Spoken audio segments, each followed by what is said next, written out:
That was a really painful time. I'm sorry. Please welcome Jada Pinkett Smith. You want out of the pain. Only way out is death.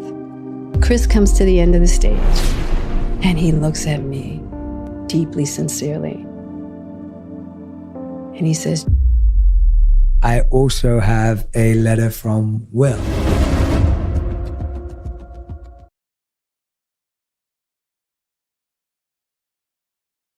Before we jump into this episode, I'd like to invite you to join this community to hear more interviews that will help you become happier, healthier, and more healed.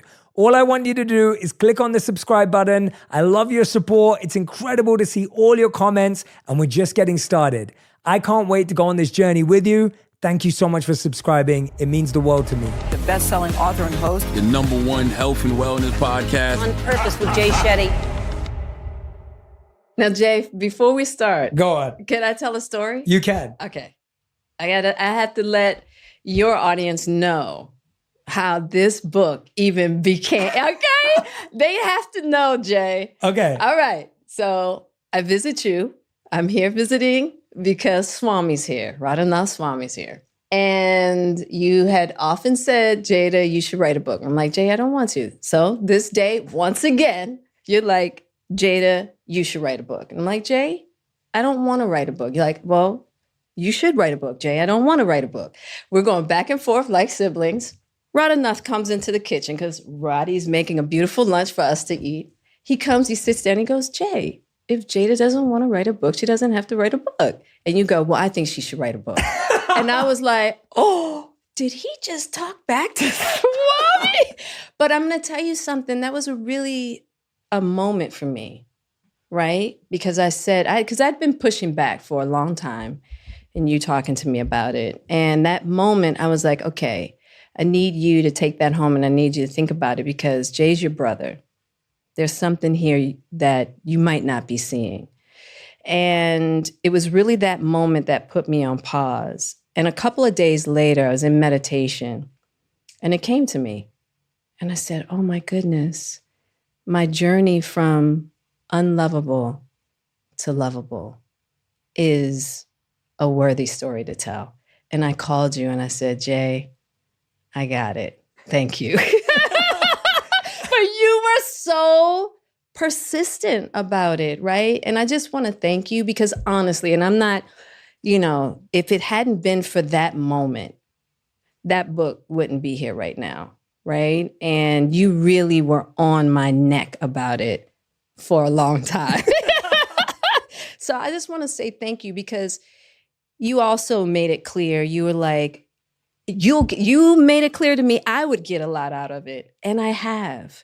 So I just want to say thank you. It's been such a deep healing process for me in ways that I could have never imagined, And what you said before, we even started in the introduction, just that hope of, it's so hard to find authentic happiness in this world. Even through my journey, my 52 years, and just trying to figure out how to be authentically happy has been such an excruciating process.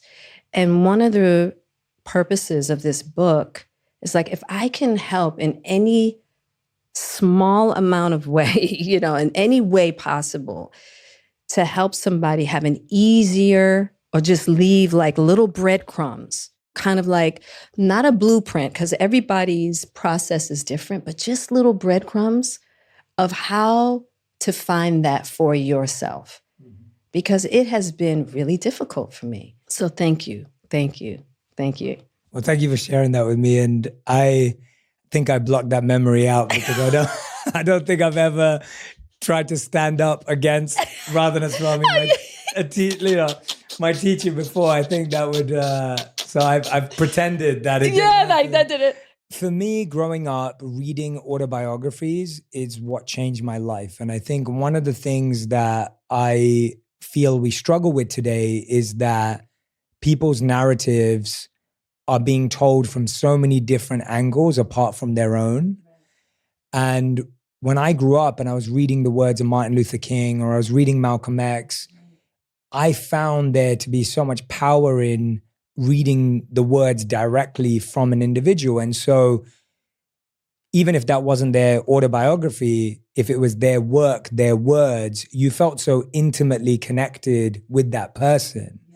And I feel that when people move on and we don't have them on the planet anymore, it's almost like you lose this treasure house of experience and memories.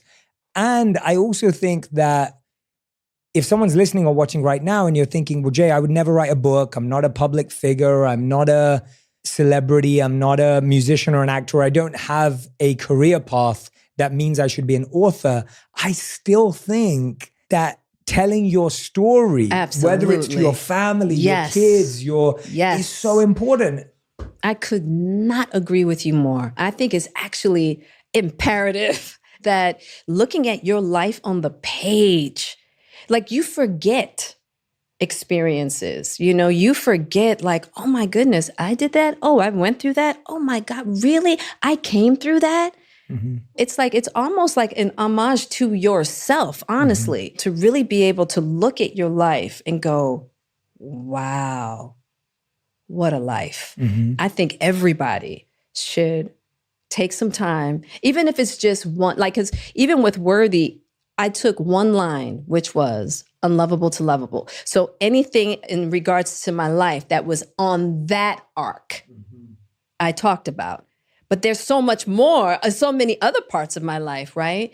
So even if somebody says, you know what, I just want to, write down the happiest moments of my childhood. Mm-hmm. And I want to just look at that on paper, right? But whatever journey somebody decides to pick from their life and to examine thoroughly on the page, I would definitely suggest that because it is really powerful and it's so healing and it will teach you so much about yourself. Absolutely. I couldn't agree more. Let's dive in. Okay. Because that journey of being unlovable to lovable as you're tracing there, I think is a journey that we all have to walk in our own ways. And I think when I met you, I think 5 years ago now. We've just spent a lot of time together in the last 5 years, hence we have a deep connection. But when I first met you, I was looking at you from the outside. And over the last 5 years, I've got to know you through an inner journey and through family as well and through spending time with your family.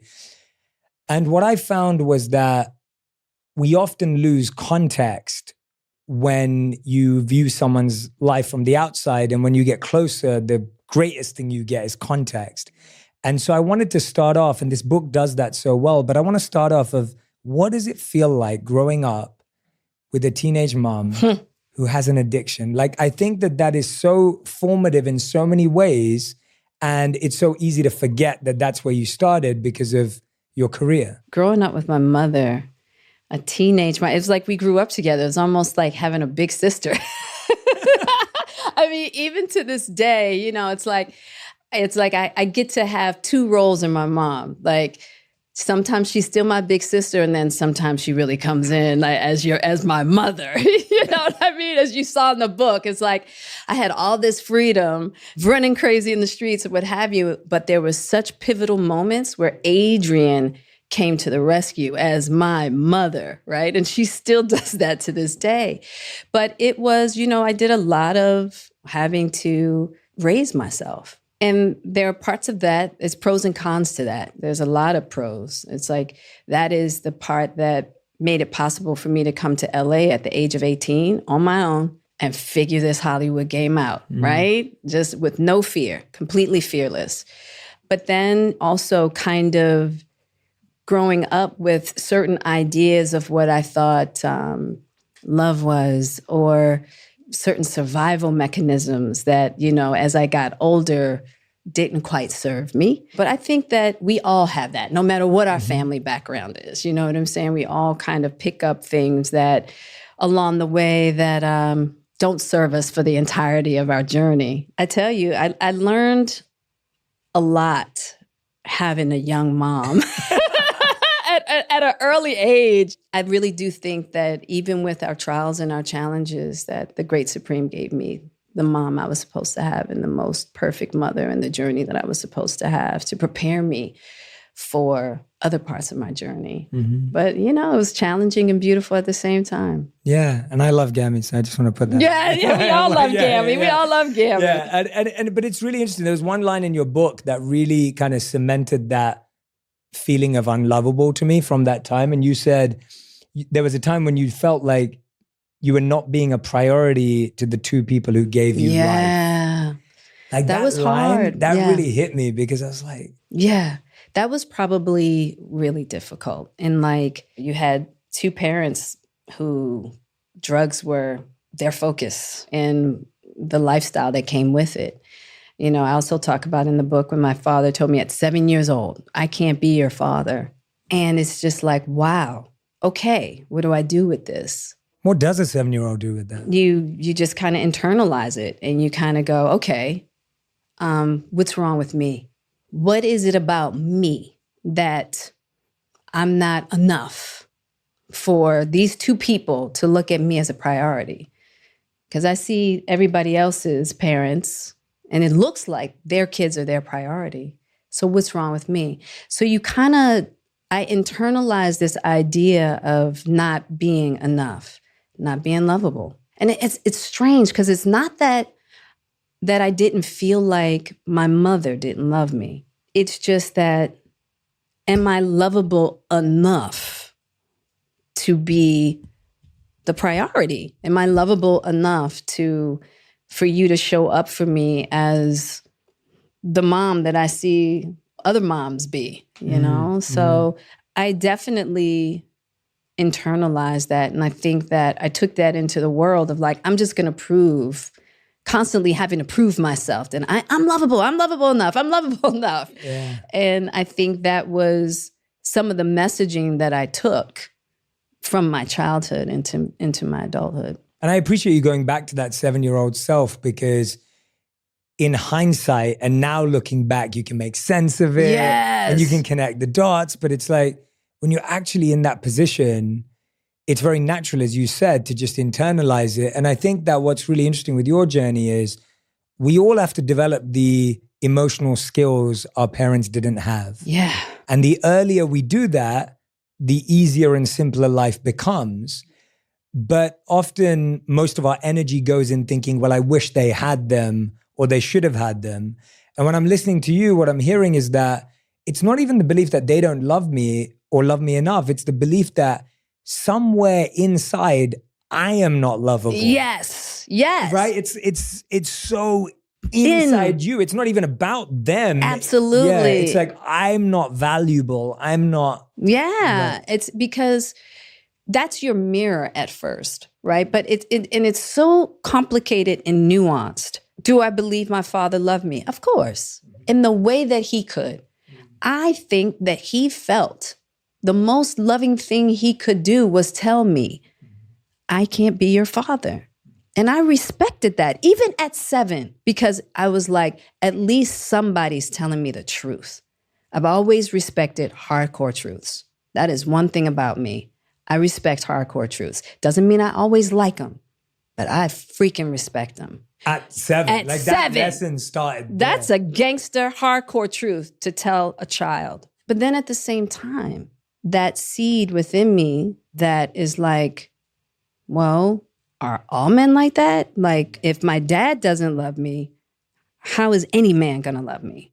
I didn't realize that at 7. Mm-hmm. That's when I started getting into like 16, 17, when I start, having those kind of intimate relationships with men and realizing, oh wow, this area is quite unhealthy. Yeah. You know what I mean? Of just like how I viewed myself. I was either giving too much or not enough. I'm either hot or super cold. Emotionally. Yeah. And so trying to regulate and understand, because, my understanding is that a young girl's first relationship and understanding of love is with her father. I didn't have that at all. Mm-hmm. So I'm still learning. Yeah. I'm still really immature in that area of just emotional development around intimacy with masculinity. I know that now, whereas before I didn't know that. Yeah, you're not aware. I'm not aware. Like, this is just what it is. And then growing up in an environment with so much violence and so much aggression, and oh man, it was like, what do you do with all that? And trying to just like unpack all of it to just figure out like, oh, life is about love. It's not about power and ego and winning and losing. I mean, it's taken me, I'm 52. Just now understanding that. It's been a wild ride, but you know what? Every day I thank the Great Supreme for the journey and just for giving me the awakenings, the little awakenings that I get about love and just my willingness to have it, you know, really wanting to understand what love is all about. But I do have to give my grandmother a lot of credit. Yeah, I was going to talk about it. Yeah, Marion really...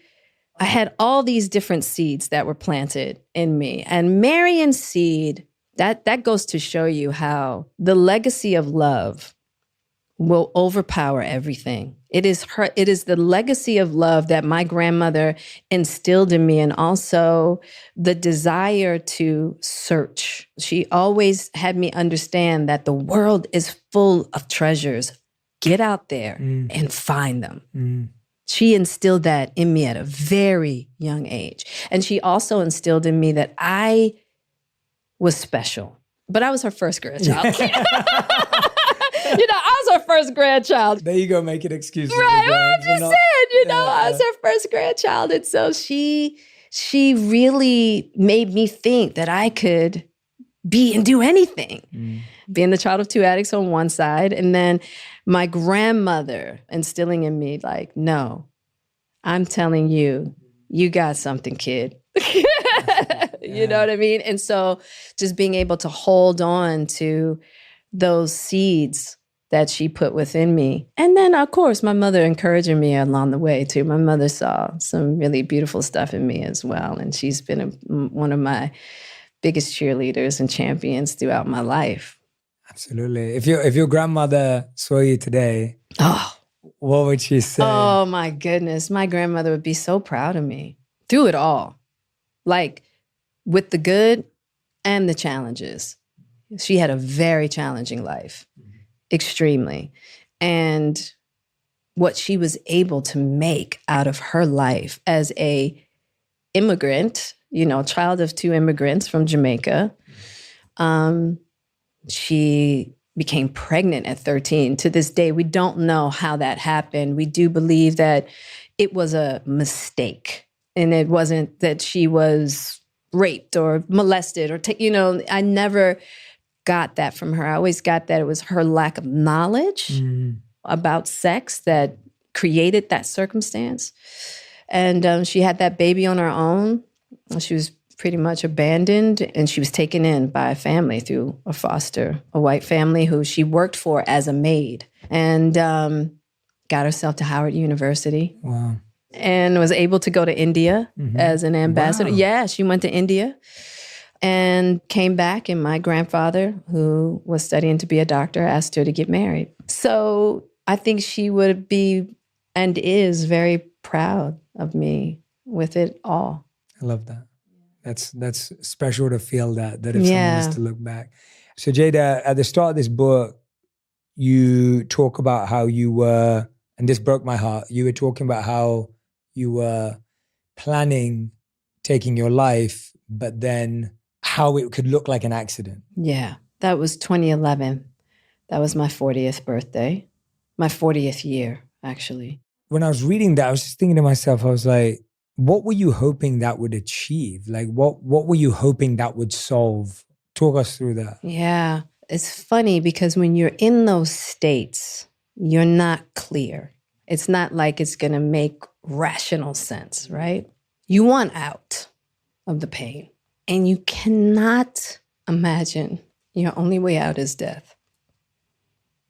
You think in your mind you've tried everything, and you're like, it's all I got. I can't do this. I can't keep doing this. And so that's your only solution. And I tell people all the time, you know, we've had a lot of different spotlighted people who've taken their life. People go, I cannot believe it. And I'm like, you just never know what somebody's going through. And there are certain people that have a high tolerance for being able to put on a good face in order to not burden people. Mm-hmm. But what is really interesting is that when you have a plan, sometimes that gives you enough energy to just keep going because you're like, okay, I got a good plan. Mm. So if this gets really bad, I know where to go. Mm. And you're like, okay, I'm just going to keep trying to figure this out. But I got this plan. And it's really tough because you don't want to, for personalities like myself, you don't want to burden anybody. And you're like, look, if I can't figure out how to get out of this, nobody else is going to be able to figure this out either. Mm. That was a really, really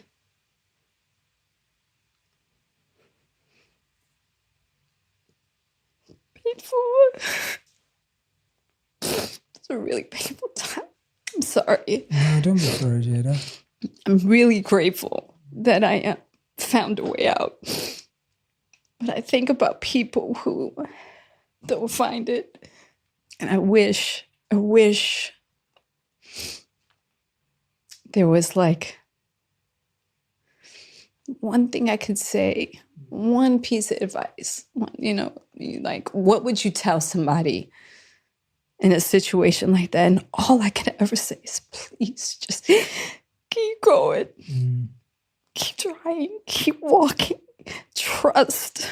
Because if you trust, and I know how difficult it is, for people who are in it, like that's easy for you to say. But if you keep trusting, the universe will open a door. And I know how hard it is to just wake up and keep it going. Because for me, it was hard just waking up in the morning. If I could get to 4 o'clock, I was like, okay, you made it another day. Mm. Being able to have enough strength to just get up,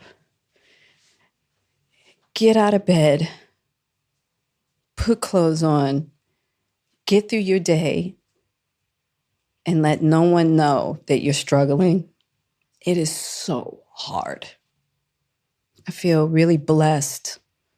When plant medicine came my way, it saved my life. And I know that it's still a lot of whatever around plant medicine, but I'm going to tell you like this. And I'm not saying that that's for everybody, because my way out was a rugged 4 nights.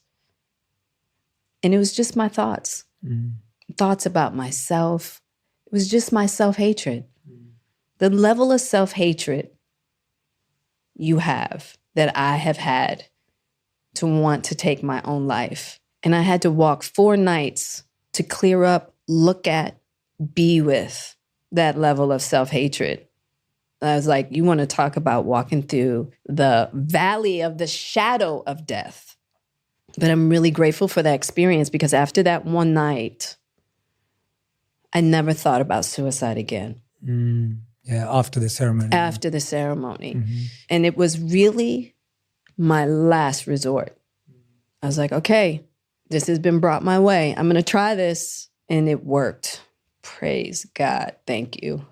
That's a really painful place for me still. And just thinking about how many people are sitting in that place. It really breaks my heart. Trusting God. That's those moments where I just have to just be like,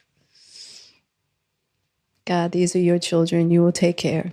And I pray that, God, you will provide the door you have provided for me. Thank you for being so vulnerable with us. I want to give you a big hug. Can I come and give you a big hug? You can give me a hug, Jay. Give you a hug. Oh, I love you. Thank you. You've been such a wonderful friend. You really have. You've been by my side through some really tough stuff. Only for more challenges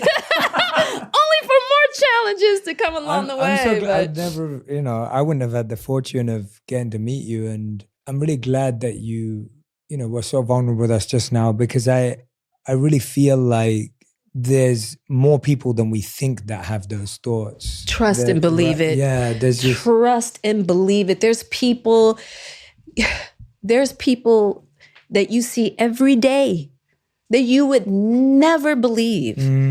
It's so funny to have that level of strength and that level of vulnerability and just, despair, and at the same time, that level of like helplessness that could drive you to do something like that. But a lot of times we just don't know how to communicate it. I didn't know how. And no one knew, like, the Will kids. Like, 'cause this is already... No. Yeah, They mom, knew yeah. I was very unhappy. Yeah. That wasn't a secret. And people didn't understand why either. So let's talk about that for a minute. Yeah. The shame that comes with those feelings. And specifically, like, everybody feels that level of shame. I don't care what station of life you're existing in. And I would say I'm unhappy, and people would look at me like I'm crazy. What are you unhappy about? And so then I just went in even more because I was like, they're right. Look what you accomplished. You've got this great family. You've got a great life. Yeah, you got the house. You got the house, the car, the this and the that. What's your problem? So then that's a hot cup of shame. So then I just shut down. That's such a great note to put out there, because I think so many times we think like that about maybe our friends. Yes. It's like you have so much. Yeah. You have so much. Yeah. It's like that language can be so. Yeah. And I would suggest to anybody, don't say that. Yeah. Don't say that to somebody who's saying, I'm having a tough time. I'm struggling. You have this, you have that. No, what's going on? Tell me. Help me understand. Yeah, as ridiculous as it may sound to you. Right. To that person, that thought has been repeated so many times. Absolutely. That it's become their reality. Absolutely. Even if it seems ridiculous to you. Like, yeah, it can be so foreign. I get it. yeah. But that is somebody trying to step out and talk.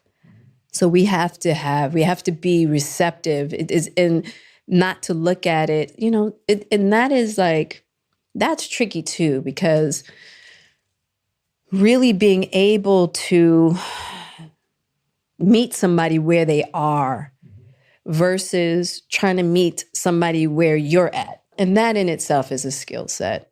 Just being able to go, okay, hold it. What am I missing here? Let me just take a minute. Let me blend with you. Let me join you. I didn't have that, and it's nobody's fault. I'm hoping that anyone who thinks anyone in their life is struggling will share what you just shared with us with them, to start a conversation, to open up that dialogue. Because I think you just said it now, and it brought a thought to my mind that real love or real compassion is when you help someone get to the next step in their journey, not in your journey. Yeah. And that means being able to be present with them wherever they are, even if it seems like a foreign alien land to you. I really feel like if anyone has anyone in their life who's struggling, please send that to them. Please share that with them, because that they need to hear it from someone else who's been there sometimes also. Because if you've not been there, you may not know how to say, and I think that's the other thing, right? The other side is, one side is we say, oh, you should be happy, you're fine. The other side is we try and fix it. Yeah. You can't, right? Yeah, you can't. And you can't solve it. There is no perfect thing. Right. You can't solve it. The best that we can do is like, you can try to meet them where they are and let's get help. We can do it together and hold hands and get them to someone professional. I will say it's really healing when someone can join you. It's also having that boundary of understanding too, that you can only do but so much as well. A person has to really want help. And that's why I would tell the person that might be struggling to just stay open to try everything. You know what I mean? Like, I tried everything until I found the thing. Yeah. And just keep walking until you find the thing. That obviously happens a lot later on, even though you start the book with that. But there was a time when you believed that Hollywood and having it all Would do it. Yes. Even before you get to this point. And also what I find fascinating is you grew up where like drug dealing was normal. Yep. You were in that scene. You were meeting people. Everyone around you was in that scene. You weren't, as from what I gathered from the book and the time we've spent together, there weren't a lot of people who were breaking that mold. Yeah, no. What was it that made you, believe that you could move to LA when you were 18 and break that mold and that you didn't have to fall into the pattern of everyone around you? And at the same time, secondly, what was it that made you believe that that would solve it, that was what was missing? Thank goodness along the way, I had great mentors like Donald Hicken, at Baltimore School for the Arts that was like, Jada, you've got more talent in the pinky of your little pinky than most people have in their whole bodies, that he forced me to go, into that audition for North Carolina School for the Arts. And that's what got me out of Baltimore, so that I could just get away from that lifestyle and break that mentality, right? And then once I got immersed again into my arts, I was like, wow, I really love this. And once I click into something, like my mind goes, pew, you know what I mean? And then Pac came to LA. Well, he wasn't in LA, he was in Northern California. And Pac kept saying, you got to get out here. It's popping. You know what I mean? And now he's like, you got to come out here and visit. And so I was like, all right, I'm going to get out there. Pac was another one too that was just like, you got it. Jada, you got it. And I'm like, all right, I'm coming, So I told my mom, I was like, you got two choices. Because I still wasn't quite sure yet, I was like, I could go to LA and see if I can do this Hollywood thing, or I could become a lawyer and take all my dramatics to the court, right? To the courthouse. And she said, we're going to LA. Wow. Once I got to LA, I was like, you're here. Make it happen. And part of what made me think that I could do it wasn't just about talent, but was just my perseverance and just my go. I'm a pit bull when it comes to when I want something, especially in my youth. I'm not so much a pit bull anymore.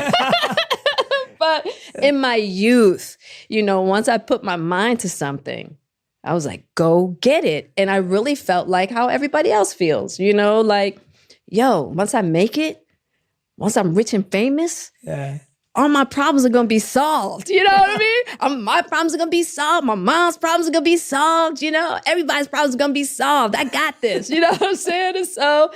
And that was a trip because that wasn't the case. And I think that that's still prevalent. People feel like once you get to a certain level of success, you are exempt from the human experience. You are exempt from the human condition. And the truth is, that is not the case. And let me tell you, I had an existential drop in realizing, hold it, wait a minute. Hold it. Like, my career is popping. I got money. I'm hot. People are pursuing you. I got every dude everywhere wanting it. You know what I mean? Like, I can have anybody I want. Why am I not happy? God, now this wasn't the plan. I couldn't believe it because that was the whole idea. You make it. You pull yourself up by your own bootstraps. You make it and life's great. And thank goodness at that particular point in time, I had Pac that I could go, like we could share that together because he was going through the same existential disappointment. He thought the same thing. That was like the beginning of just like, wait a minute, then if it's not this, then what is it? It's incredible. Like you had a supportive friend in Tupac. You had this amazing friend who was saying, you've got this, you're talented. And that can really help. Yeah. And at the same time, there's a whole nother inner journey Yes. that has to happen with it. So that was externally, it was empowering, it was inspiring, it was great to have someone believe in you. And we all need that. Yeah. And at the same time, it was like this other reminder of, The inner world was not together yeah, at all and being completely ignored. You know, and it would take me years to realize that, oh no, it's not just about what's happening on the outside, Jada. But if your inner world is not your foundation, it's all sandcastles. You know, I had a nervous breakdown, then I moved to Baltimore, I get a farmhouse there, and I'm like, okay, I'm just gonna get out of LA. So I'm making a geographical move. I'm like, I just gotta get back to my roots. You know, I gotta get back to my roots. And then Will comes along, and I'm like, maybe that's it. I need a man, you know? And then it's like, latch onto that. It's like, okay, that's my new Prozac.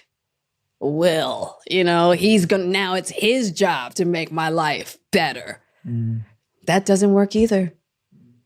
So the ego is just attached to all these different exterior things until eventually I had to crash into really having to look at the shambles of my inner world and rebuild it.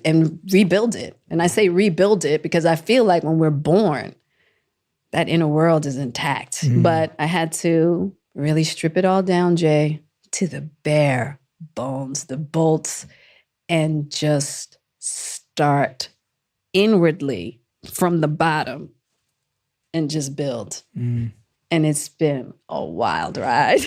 It's been a wild ride of what that means and what that looks like. when it comes to your friendship with Tupac, which you speak about so beautifully in the book, and it's so wonderful because we get an insight into him in a way that you don't as just a fan of the music. Right. So as someone who grew up listening to him myself, it's like you get a certain perception of someone who's intelligent, but then also has this gangster lifestyle persona, etc. But then again, when you get context and you get to know about someone through someone who actually knows them. Right. And what I really appreciated, which I found fascinating, was just how you had the wisdom at that time to know that someone would be a special friend without being romantic with them. Yeah. Talk to us about it, because I feel like a lot of people struggle. Yeah. He was obviously into you and when you first met, etc., the way you describe it, but it's like, and there's even one point where you dare him to kiss you. Yeah, exactly. Which is brilliant. Yeah. And I want you to tell that. But what I find fascinating and what I want to help people with here is like, how were you able to create and build a relationship with someone, knowing initially that it was based on some attraction, Right.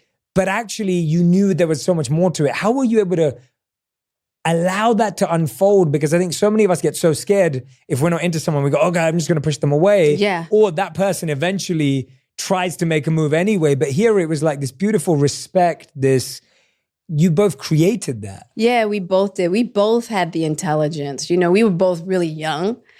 So I thank the great Supreme for this too, that there was no physical chemistry between us. I mean, literally. It was like, and I try to explain this to people. It was the same for Pac. It was just like when I dared him to kiss me, it was like, ew, for us both, right? And it's like, how can that be?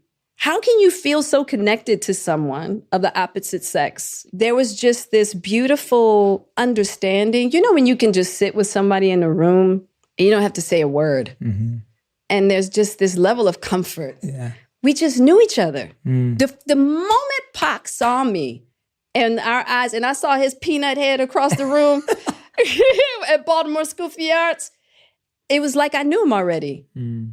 We just got each other. I just understood him. Mm. In that understanding, and he understood me, so we could pull each other's coattails, but we could also join each other. When I talk about that joining, when you can sit with somebody and really feel like they see you, they understand you, they care about you, and they're gonna be there by you no matter what. That was Tupac. Mm.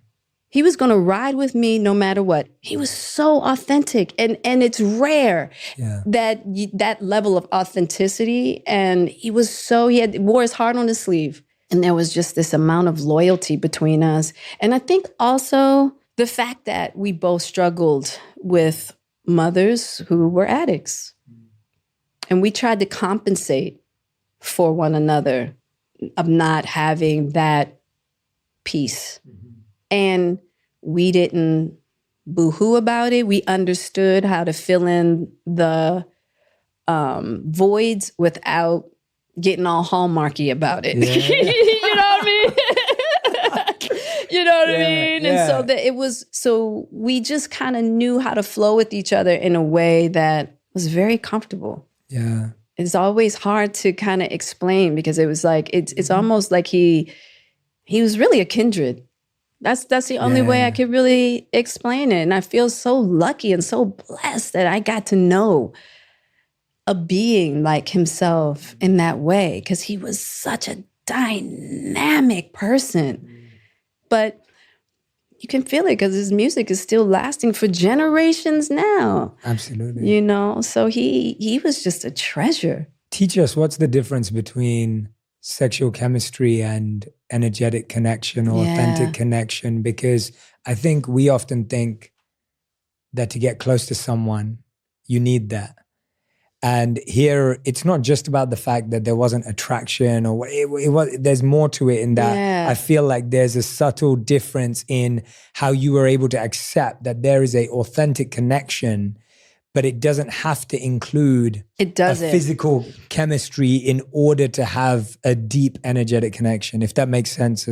I actually think in my experience, some of the deepest connections that I've had with men have not included sex whatsoever, right? And I think that sex sometimes can cloud things. A lot of things come in that a lot of people don't understand. So you know, whether it's like certain levels of emotional trauma, all these kinds of things. Energetically, the heart-to-heart spirit space has a level of purity to it, where even if things get difficult, like when things would get challenging with Pac and I, we could get to it fast. And there's just a level of purity. And it's not attached to, I want to make things right with you so I can sleep with you. That's it, yeah. You know what I mean? Agenda. It's not that agenda. The agendas are pure. They're more pure, and it has more space. It's like, I love you, but you got to live your life. I can love actually you. be truthful. I can be truthful. I can be honest. I think that with us, I could be more of myself, because one thing I knew about Pac, I never had to worry about, you know, when we had big blow-ups, which we did all the time, he's coming back. I never worried about that. I never worried about, oh my God, no. Listen, whether it's a year, a week, 3 days, I had to love all that Pac was. He loved all that I was, the good and the bad. And he was going to be right there with that, and vice versa. That was one of the most beautiful aspects of our relationship. We didn't have to fake it. We didn't have to like pretend to be other things. And we could be honest. He could pull my coattails. I could pull his coattails. I could give him all the praise and love on him all I wanted to, and not have to worry about, oh, now we're going to have sex. You know, like none of that. Because that wasn't happening. We just didn't have that chemistry. We just didn't have it. Yeah. I think if Pac had survived Vegas, he and Will would have ended up being really good friends. You know, they would have had a lot to offer one another. And funny enough, Will was the only person, when I started dating him, Pac never said anything. If I dated anybody else, Pac had something to say. He didn't think anybody was good enough, which I understand, right?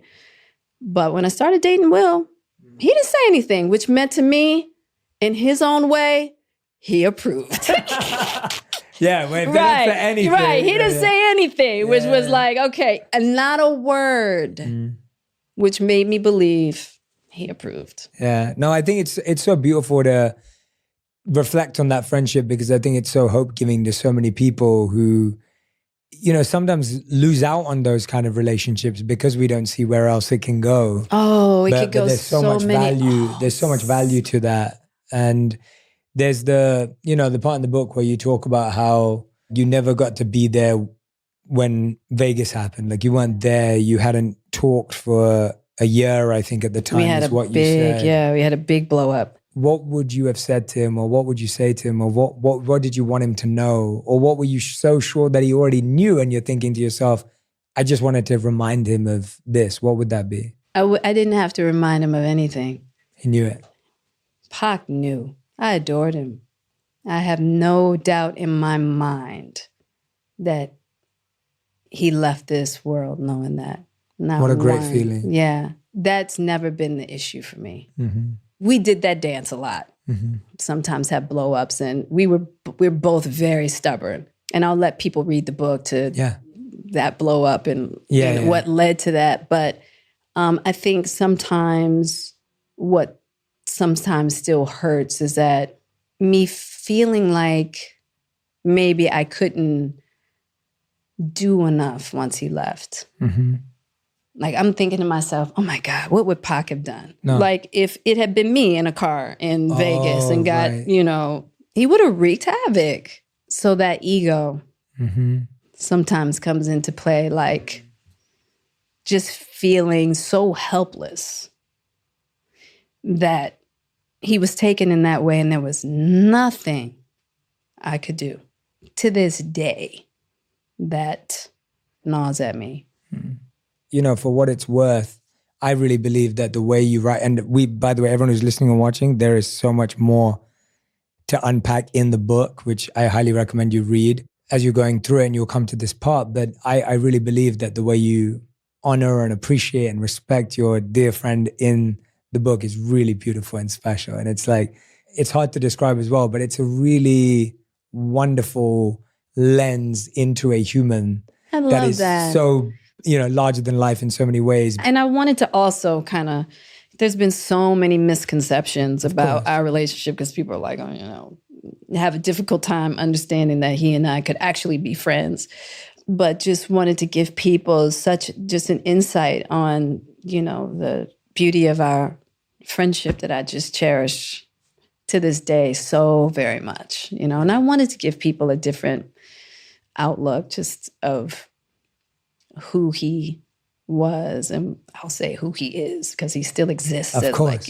But so I really wanted that to come across. Yeah. Yeah. Well, we got to understand him, I think, through you, through the perspective of not a rapper, not an icon, but a human and a friend, and like what he was like as a friend. And I think that that's a very intimate way to know about someone. So I love that. I wanted to talk to you about, you mentioned there, you were like, Will was the only person that Tupac didn't have an issue with. Yeah, that I dated. And I love that. And you know how much, I've always been open about it, and we've talked about it. And I met Will through you. And it's like,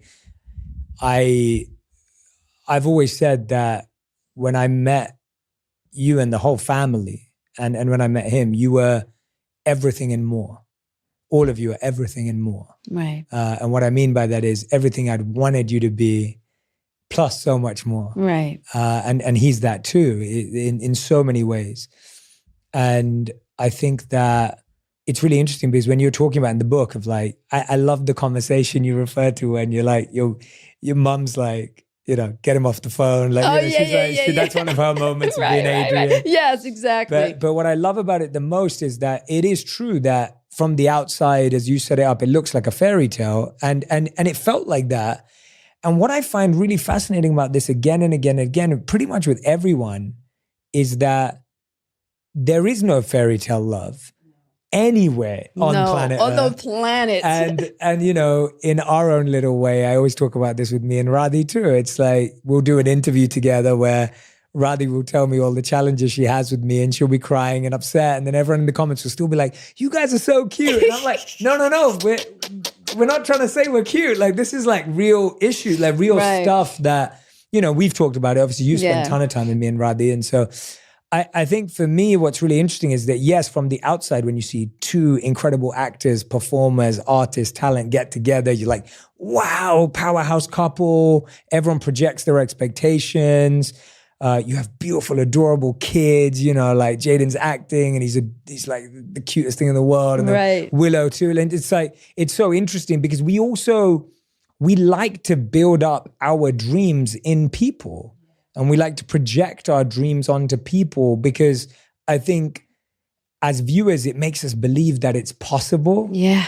And we live through people and we aspire for it. Not that we aspire for the success and the fame, but that we aspire for the well, if they can get it right, then I can get it right. And it's an innocent Absolutely. belief that we all have. It's not we all have that inside of us. So we all have this, I know that I had that, I was searched it the other day and it's a term, it's Disney princess syndrome. And I was like, I've had Disney princess syndrome, myself, a ton of times. And it's so fascinating for anyone who doesn't get the reference. The point is that every Disney princess is always looking for her prince. Oh, yeah. And I would say, regardless of gender, that's true. I feel that way where I've been looking for my princess or my win or my award or whatever it may be. And I wanted you to walk us through what were the stages and how would you define the stages as you do in this book, your stages of your relationship with Will? Because I feel that that's the part that people get blurry because they're looking at it through their lens. Yeah. But you both have been so clear about stages of your relationship internally, which I actually think is the hardest part. And so how would you define the stages of your partnership with Will that help people understand the conversations that you're having behind the scenes from being madly in love to, Yeah. Whew. The stages of getting to the most authentic, and it's difficult. So I just want to honor that for a second. It's almost like talking about relationships and the romanticism around the idea of relating is sometimes as detrimental as talking about politics and God, because it's such a staple in how people look at marriage and relating culturally, right? And all of the romanticism around it. And Will and I have been what I would consider kind of the relationship goals. Mm-hmm. This romanticized version. Mm-hmm. I had to, in my own relationship with Will, dissolve my romanticism around what I thought marriage would be, should be. And honestly, we really never had what I would consider the ideal honeymoon stage. Even though you do have the honeymoon stage, but our relationship started with some challenges, because he was divorcing. And then our life just took off like a rocket ship. We just took on this huge life in our early 20s. And where his focus was really about, hey, I want to be the biggest movie star in the world.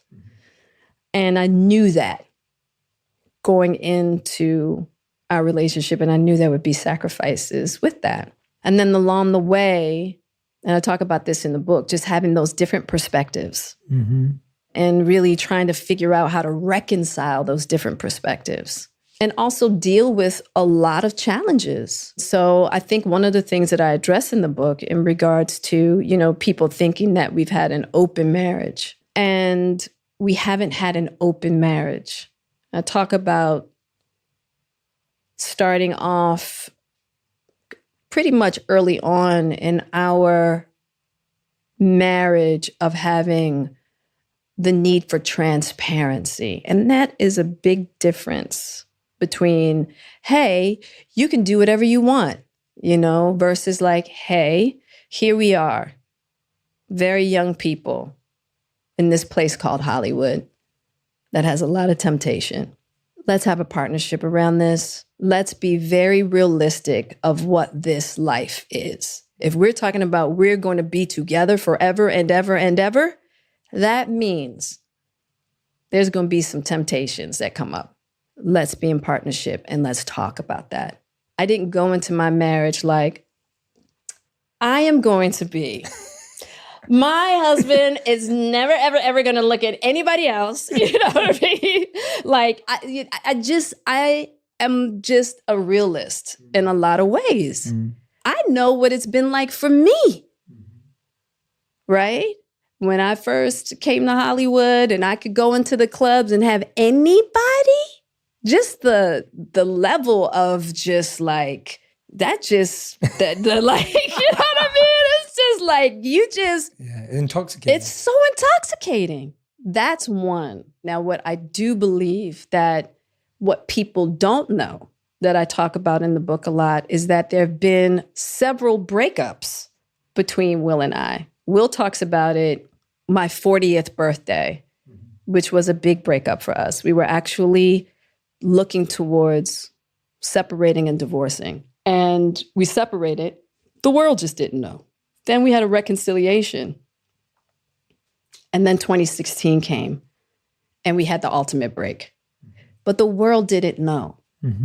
And I think that that's where some of the misconception about having an open marriage came into play, because we were living lives as single people and the world didn't know. Over the span of 12 years of just trying to figure out this thing called love and marriage between Will and I, it's been a trip. And I think that even with that entanglement piece, which I talk about extensively in the book, how I played a part in the misconception of that narrative of allowing myself to be portrayed as an adulteress, allowing myself to be portrayed as someone that had betrayed Will.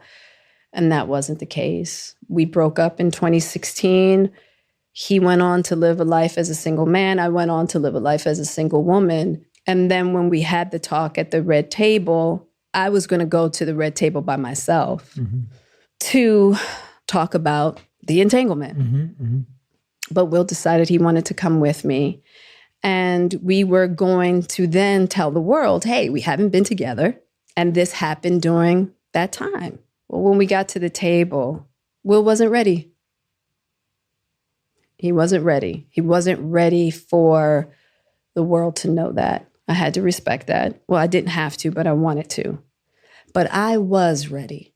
I was ready to let go of the persona I had created around myself that had put me in a golden cage. I wanted to let that go. And so I had to stay on my journey. I had to stay on my path while also respecting that Will wasn't ready. So I said, you know what? This is my mess anyway. I'm going to take this heat, because guess what? The heat is coming either way. Whether when we decide to get divorced, when we decide to separate, whatever. This is my practice run. Strip it down. Let it go, Jada. And then let's see what's left. I didn't have to put that particular show out, but I had already gotten myself so ready for that journey for myself. And to me, that was moving closer to my freedom than holding back and creating a narrative that I felt like was just going to entrap me more. And as difficult as it's been, because the irony is I spent so much of our relationship having this open communication between he and I, creating this beautiful friendship of authenticity and honesty. And so to be labeled as someone who had cheated on him was devastating. But it also put me in a position where I had to learn how to let go of what anybody thought about me and really be 10 toes down on understanding who I am and being able to walk in that no matter what anybody thought about me. But I needed that journey for myself. You know, it's kind of like that is the walk when they talk about walking on hot coals. It's like creating that level of when we talk about that inner world work, and creating that like strong foundation within yourself of knowing exactly who you are, no matter what other people think about you. I mean, I've gotten that to a certain degree. And so that was a very challenging moment. And I talk about it in the book because I feel like so many people are challenged in that way of like, how can I just walk in this world and be okay with myself no matter what? And I talk about the journey, you know, really extensively in the book. But there have been so many misconceptions about my relationship with Will. But I think that everybody suffers misconceptions. Once again, whether you're head of that PTA and your husband's that doctor and you're the lawyer, you know what I mean? And you're like the creme de la creme of your friend group or, you know, of your community. And so everybody's expecting you to have a certain kind of marriage. And marriage is a journey, you know, and it's a journey towards learning how to love yourself and learning how to love your partner. And there's not one way to do it. And everybody, I think we do that journey a real disservice of trying to make it this cookie cut thing. Like, no, you can only do it this way. And it's like each and every person in their relationship, they have to look at what their relationship is calling for in regards to what is needed to get your marriage to the love, to the strength, to the understanding, to the friendship, and to that unconditional place. And the unfortunate part is that we think once we get married, like somebody is ready-made. They know how to love you, even though they don't know how to love themselves. They don't know how to love themselves, but you better know how to love me. Yeah. I want to highlight, because I think it's often, it can be missed at least, is, you know, when you had that conversation on Red Table Talk, it would have been so easy to not have that conversation publicly because people would have their rumors. Yeah. It would blow over and then it would be over. And I'm only raising this because I know how much for you it was part of the work you were doing. Yeah.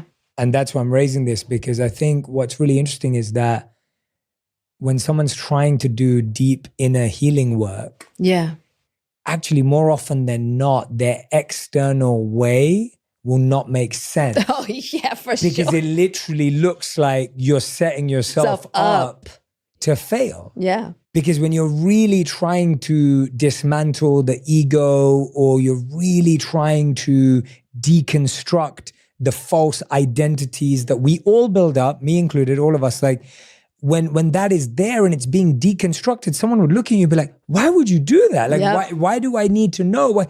And really, I just want to highlight, and I want you to share about that the intention was healing. Absolutely. The intention wasn't to save face, or the intent, and I know this because we were talking about it. Like, the intention wasn't to... Yeah, it wasn't to save face. And it surely wasn't, and I need people to know, I didn't ask Will to come to the table. That was not my idea.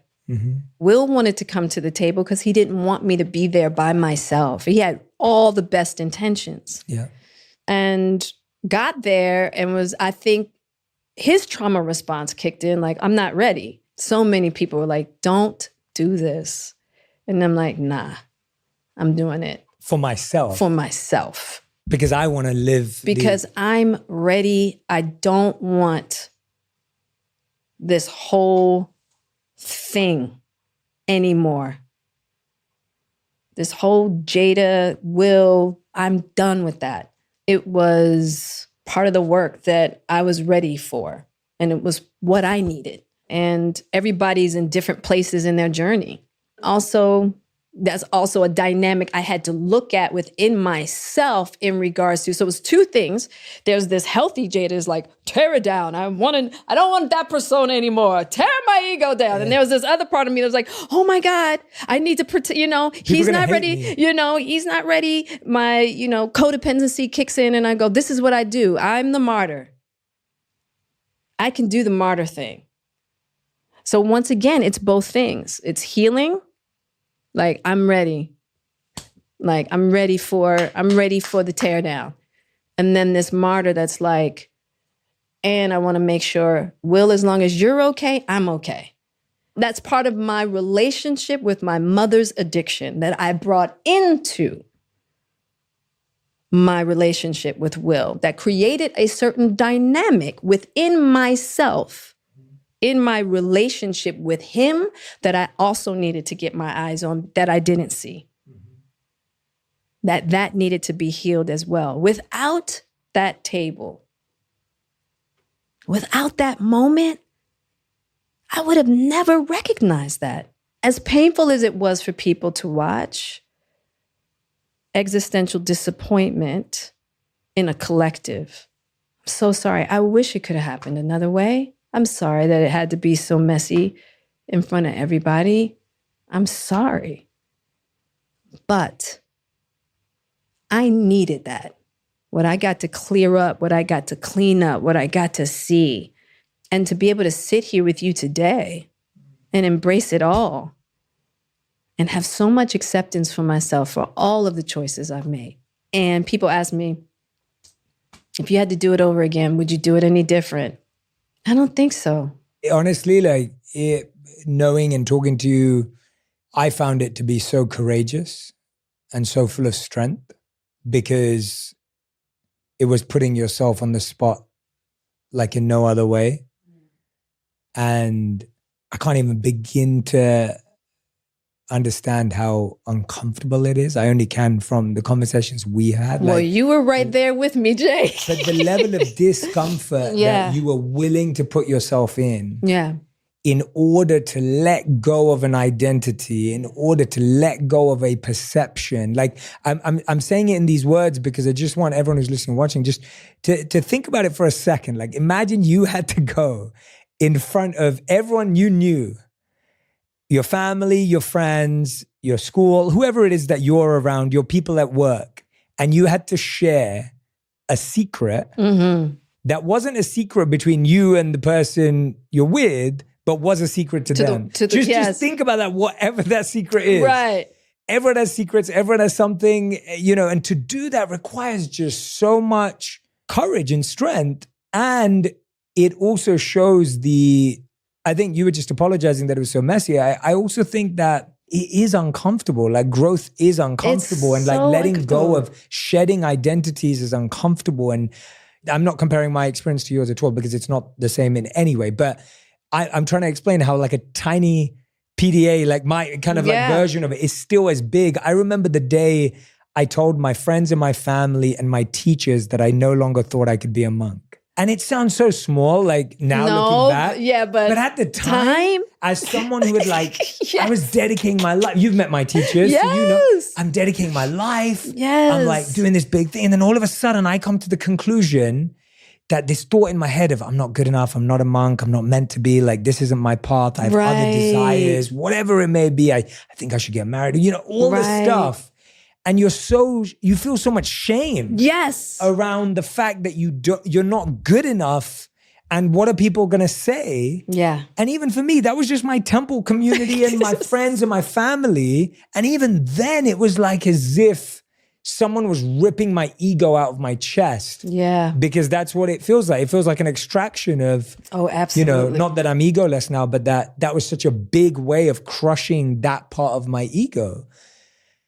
And so I just want people to think about it through that perspective. And I'm saying it because I think that we all go through periods in our life where people misunderstand us. We all go through periods in our life where the people we thought loved us and adored us will now be let down. We all go through experiences in our life where we have to let go of someone that we thought we were or what people thought we were.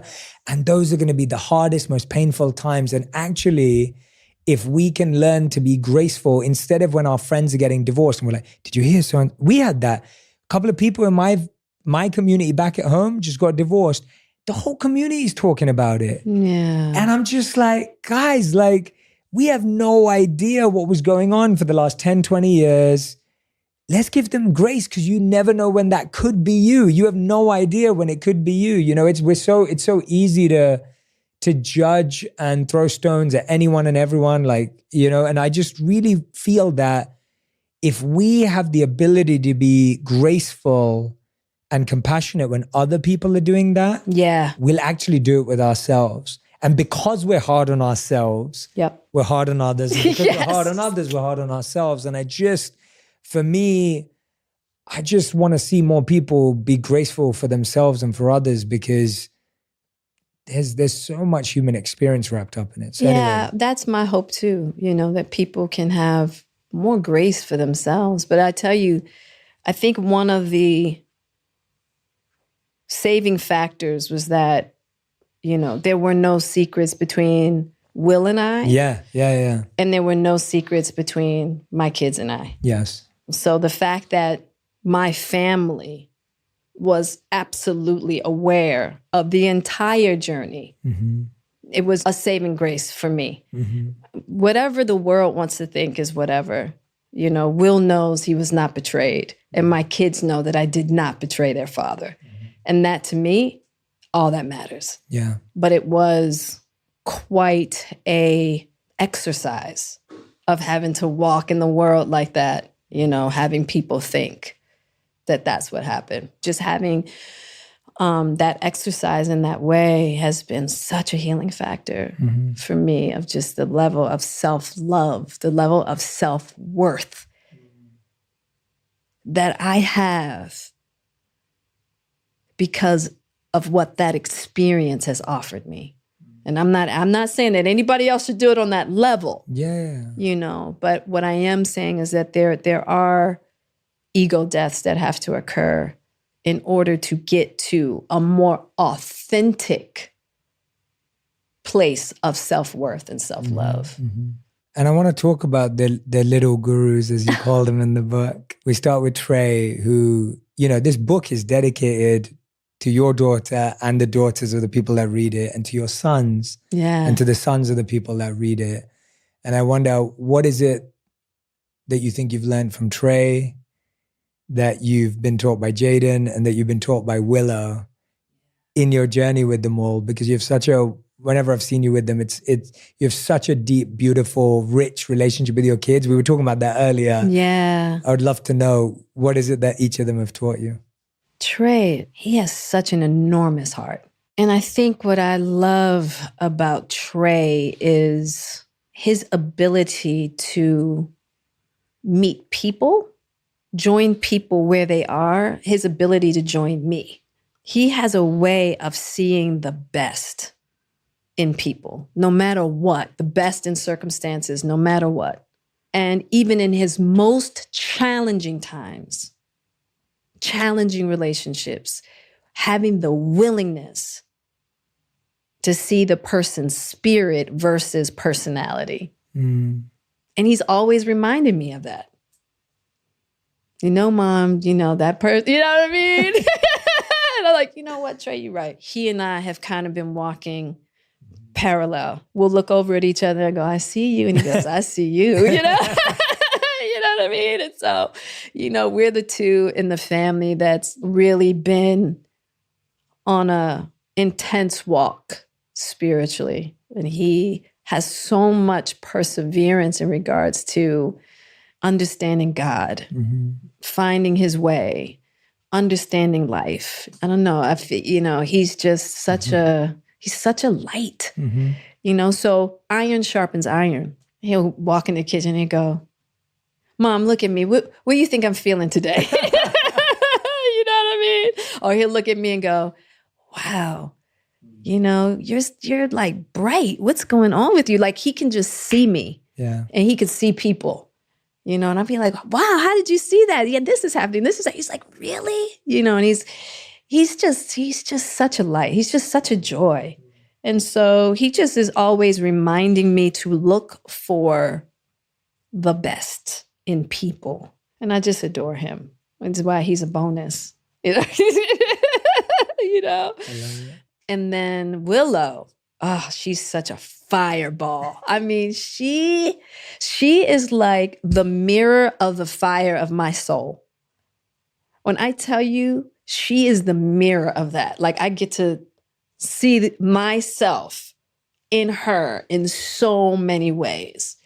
What I love most about Willow is that she is to the point. You know what I mean? She is like, she doesn't have a whole lot of play. She's just like, no. She just hits it on the mark. Where sometimes I can be very flowery, you know, very gentle. And I also love how she loves me. She teaches me a lot about love. She teaches me a lot about, when I talked about being able to join, like she teaches me a lot about how to join her and how to join others in ways that I'm not used to. I know how to join others in ways that I'm used to, but me having to learn how to join her in a certain manner, I've had to come out of my comfort zones and really be like, oh man, I'm very deficient here. And her patience with me with that deficiency. She's so patient with me. She's like, it's okay, Mom. You know, sometimes I don't need you to talk to me, Mom, just hold me. I'm like, oh, that's all you want me to do? You just want, that's all? I'm not used to that. You know, I don't come from a family where affection, you know, that we don't hug each other and hold each other. That's not what we did. But Willow, Ma, I don't need your advice. I just want to sit here, hold me while I cry. And then I have to learn she's taught me how to hold tears and really be able to join with those tears and not rebel and, you know, like have them repel because then they bring up my tears. And so she's taught me how to love my tears too. You know, those places within myself that I haven't always been willing to go, you know, and now I cry all the time, you know, and I call it the thawing because for so long I wasn't allowed, I didn't allow myself to cry, you know. So she's taught me that. And then there's Jaden.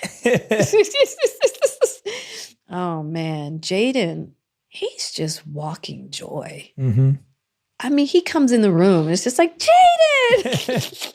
You know, he's just walking joy. But he was like that when I carried him. I was the happiest I had ever been in my life when I was pregnant with Jaden. And I think that had a lot to do with the energy that he carries. He has the capacity to love everything. And that is difficulty, challenging people, challenging situations. He has the capacity to love it all and find the beauty in it. And I'm talking about sincerely. And it is like, that's a God-given gift. That's not, you can't teach that. And so I was sitting out, you know, I was just talking to him the other day and I was just like, oh, I was reading this book, Emotionally Immature Parents. Ooh. And I was like, Jaden, you got to read this book. Your mother has been an emotionally immature parent, right? I said, you got to read this book.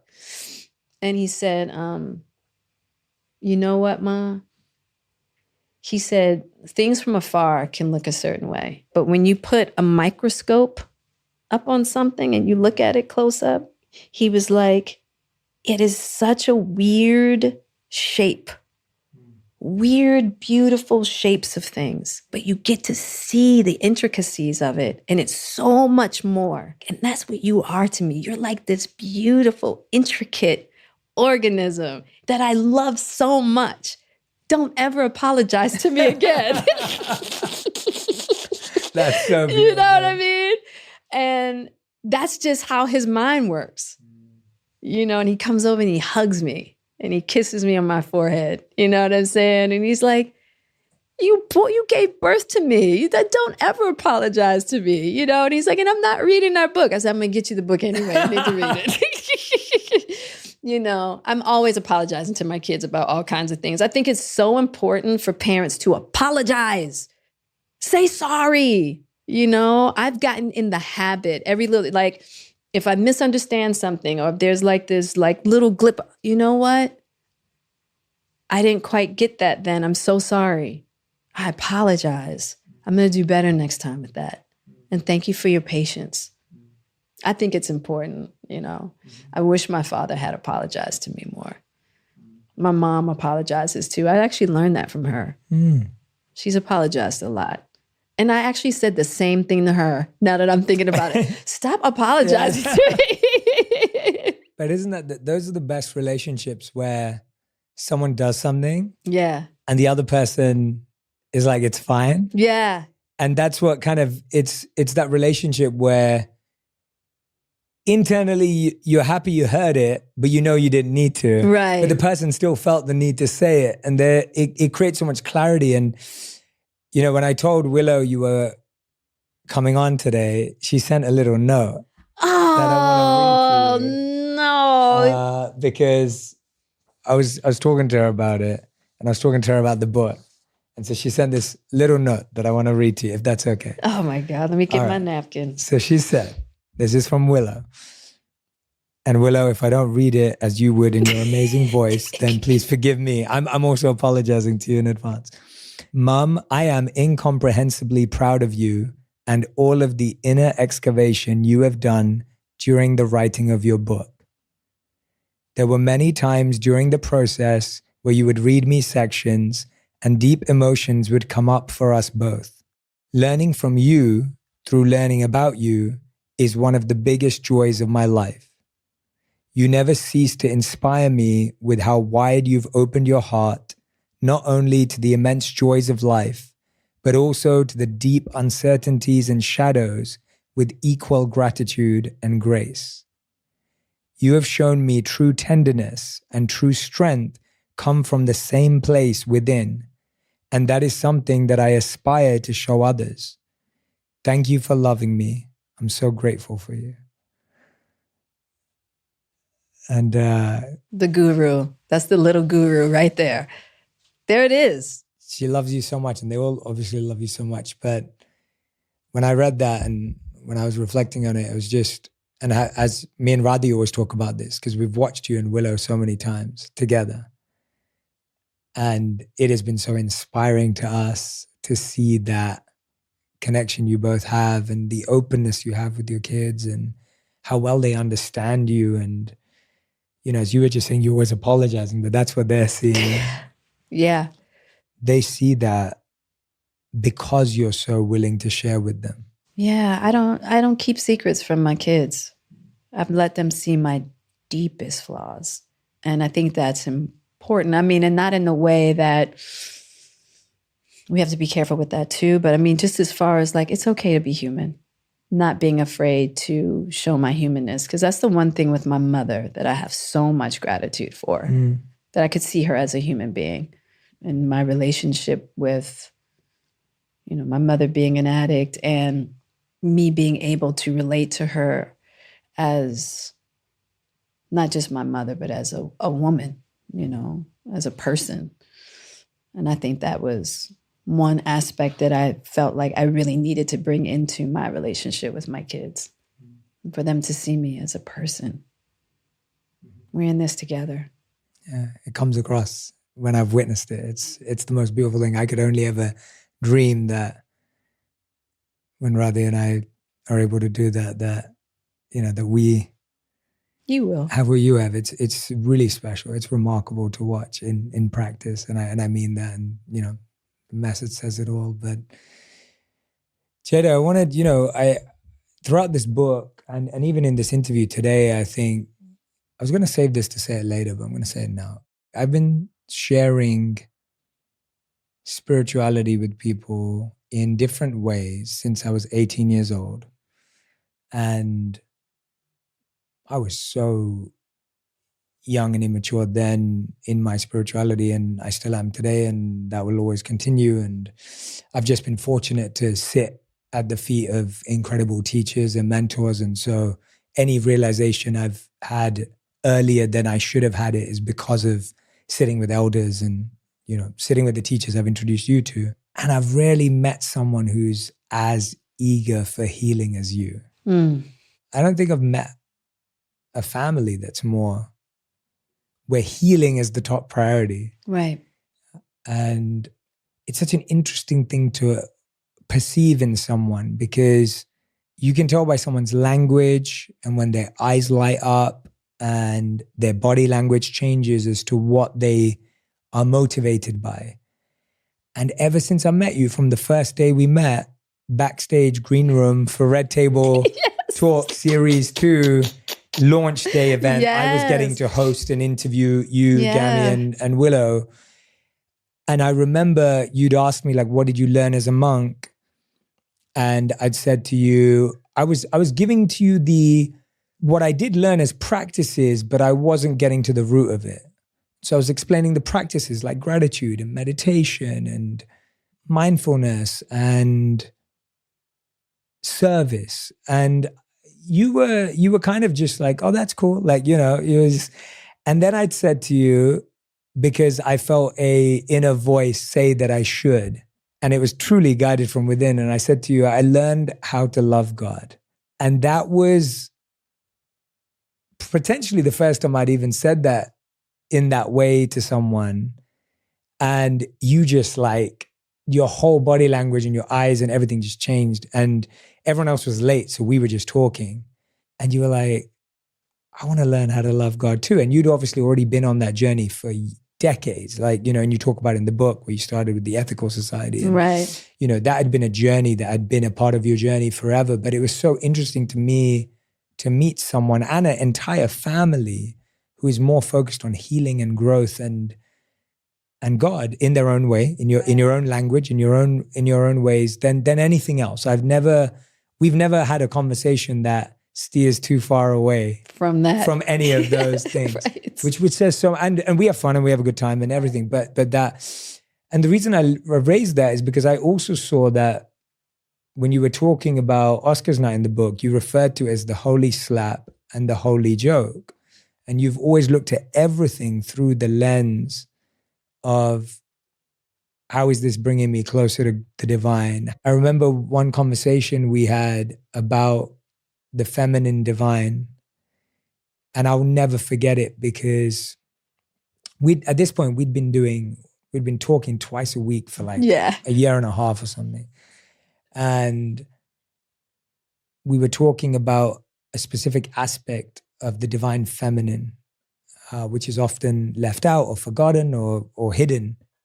I'd never seen anyone respond in a way so sincerely and genuinely to a vision of God as you did. And you said with tears in your eyes, you're like, I've been looking for this God for 25 years. And I remember just going, like, I could just see the genuineness and the sincerity in your eyes. And I was just like, wow, like, I hope I can love like that one day. Like, that's actually what I felt like, as in it was so inspiring. And I know that I've got closer to divinity through our work. And that's because of your seeking. And you've pulled me closer to the divine through your seeking, which you've given me the greatest gift, like for years and years and years, ever since I've known you. And it's your ability to look for that. And so I wanted to talk to you about, you know, I think when it all went down on Oscars night, and you talk about this in the book, and so I want to leave everyone to read about it in full. But the perception was that you were so offended that you'd kind of urged this action, which is bizarre in and of itself for so many reasons that you lay out in the book. But I want to hear from you, like, what were you actually hurt by about the condition that you were going through? And in that gap between what we saw and what we didn't get to see, which everyone had their own theory on, what was actually your thought space, or where were you? Let me start with, that was a really layered moment. Let me start with also that there was so much that people didn't know in regards to what was happening with Will and I at that time. And I will leave for people to get the book. Yeah, absolutely. Because there's so much history. Mm-hmm, mm-hmm. And you go into present, it. You break it down. I break it down. Hence right? why I did not. Exactly. There's so much history that I think would give people a lot more context to understand that moment. Let me also say that I know that was a difficult moment to watch because of history that Chris and I had in regards to the 2016 Oscar So White. And I'll let people read to get up to speed on that. But when I first saw Chris' name come up as one of the presenters, I said, oh boy. I looked to Will and I was like, he's not going to be able to help himself. This is going to be something. I was like, I already knew. And I was like, okay. So Will had been going back and forth backstage all night. So when Chris said what he said, I looked to Will as if to say, see, I knew it, right? And then I was like, oh boy, that's not cool to like talk about a medical condition that people, okay, there's nothing you can, like, it's not something that can be cured, right? And that how many stories I had heard of people, young people committing suicide and the shame and just how many people suffer. And you don't even know. Like, once I had the condition and I saw how many people around me had it, I was like, all these years I didn't know. And people expressed the shame, the level of shame they had around it. I'm going to be okay.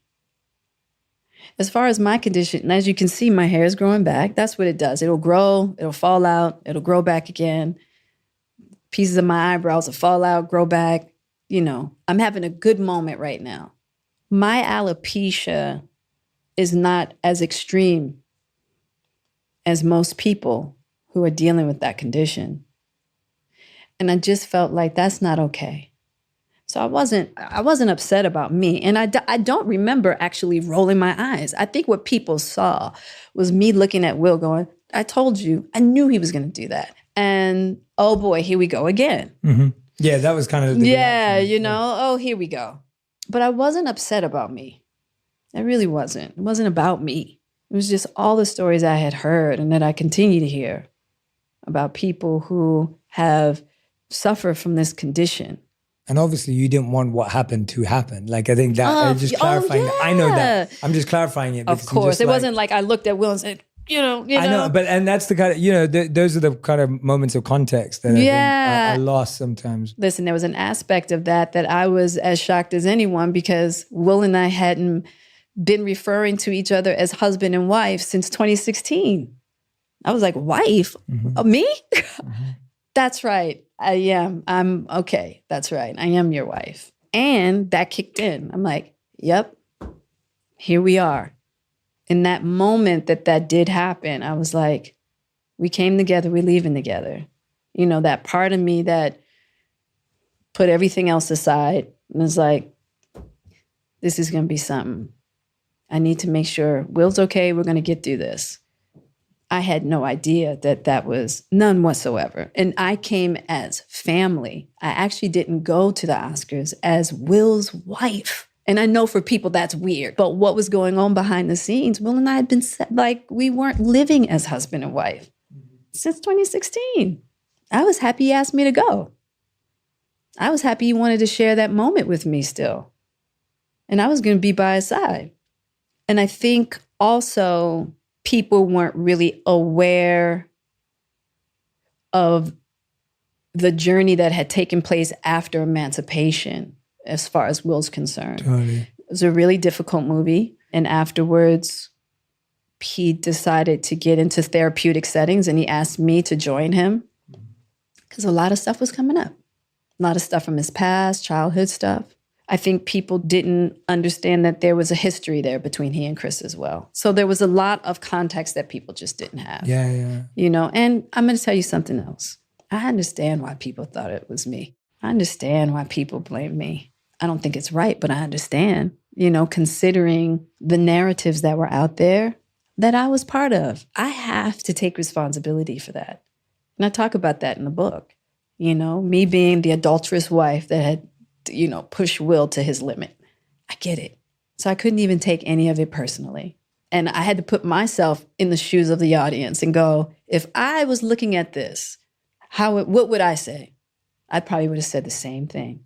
And then that made me really look at like, oh man, like culturally, we're always blaming women. Like I had to really go deep into that. Why do we do that? That men of power that have so much of their ownness in their life, but when something bad happens, it's a woman's fault. You know what I mean? It's so interesting, you know, and I really started to examine that, but more so just looking at that narrative and taking responsibility. And at the same time, there was love and compassion for Chris. There was that. Oh, yeah. You know, I talk about that in the book. Mm-hmm. I've worked with Chris. I know Chris. Am I always a fan of Chris's stage work? No. But Chris as a person, he's a sweet guy. There was a moment when Chris came down to the end of the stage. And you have to understand, I'm in deep confusion. I don't know what's going on because of me understanding the context of Will and I behind the scenes, what just happened on the stage. I'm worried about Will. I've never seen that from him. I don't know what's going on. But Chris comes to the end of the stage and he looks at me deeply, sincerely. And he says, Jada, I meant no harm. And it was so sincere in his eyes. I'm like, that's the Chris I know. That's the Chris I've experienced. That's the Chris that a lot of people don't get to see because people just see Chris on stage doing what Chris does. But I'm glad I had that moment because with everything else that transpired afterwards, you know, his Netflix, certain comments and all of that, I could hold on to that sincere moment. So when we talk about looking past personality, and when somebody has had that opportunity to show you their heart, to show you their spirit, that's the truth, not all the other stuff that hurt, misunderstanding, confusion might bring up. So were my feelings hurt when I heard what was happening as far as the Netflix? Of course, my feelings were hurt, but I didn't take it personally. Because I can see his eyes right now as I'm talking to you. And that's the truth of Chris's spirit. Jada, I meant no harm. I talk about it in the book. It's like, you got to have grace. When we're hurt, I'm not saying that I agree with how it was handled. I don't agree with it. But I understand. And so my hope is that there will be such a beautiful opportunity for healing. And my hope is that that will occur as time. Everything needs time. You have two beautiful men who have hurts and who have hurt one another. But they're both beautiful men. And as I said before, my hope is that these two very capable, beautiful men at some time figure out how to resolve this whole thing of the present and of the past. You know, because life is about healing, man. It's like life's too short. And, you know, sometimes conflicts can really amplify love. They really can. I know it has for me. And that's why I called that chapter The Holy Slap, The Holy Joke, The Holy Slap, and The Holy Lessons, because through all of this conflict that I've been in the midst of, all this misunderstanding that I've been in the midst of, it's helped amplify love within my heart. It's made my heart more elastic. Hate, and I really have been able to understand how hate has a ceiling. You know, hate, aggression, Wow. you know, it has a ceiling, whereas love is, Wow. But it takes so much courage.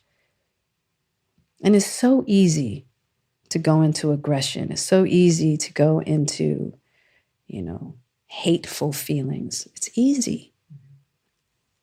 And I can't blame anybody for doing it. And I have no judgment because guess what?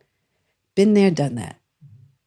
You know, Jada, when you started today, you said that, you know, this is your journey from being unlovable to trying to find love again.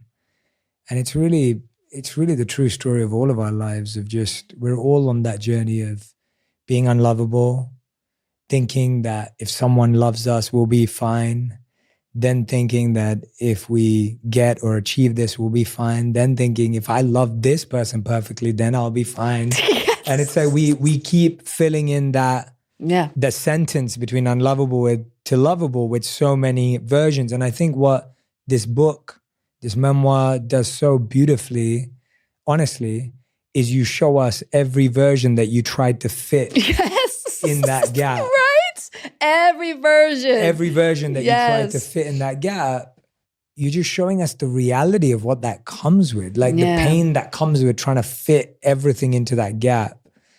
And I appreciate you for doing that, because it's hard to not turn every story into a fairy tale ending or a perfect ending. And there isn't that here. And I think that that's what truly makes it relatable. It's what truly makes it applicable wherever we are on our journeys on that spectrum and anyone else's.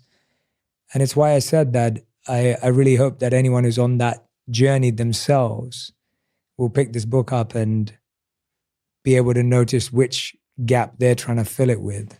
Yeah. And come back in, if that feels right, if that resonates. That's really right. It's like, because you're right. It's like all these, it's like, okay, that didn't work. Let me go over here. Let me try this. And then it just, nope. You got you. You got to heal you. And you got to really get with a power higher than yourself. And I want to thank you for really being so helpful in so many ways, Jay, in regards to, you talk about, I mean, we've been on such a beautiful journey together in that way of just learning and deepening our relationship with God individually, together. I so appreciate you for that. I mean, you have been so instrumental in that way. I genuinely can't take any credit. Like I'm not even. Well, and you that's can. And that's not even me being. That's not me being humble or modest. It's me just saying that in the same way as you feel people came into your life to, accelerate that journey and reconnect you. Like you did the same for me and Radhi. Like in a physical way, all of you have given us so much family. We've celebrated so many Thanksgivings together.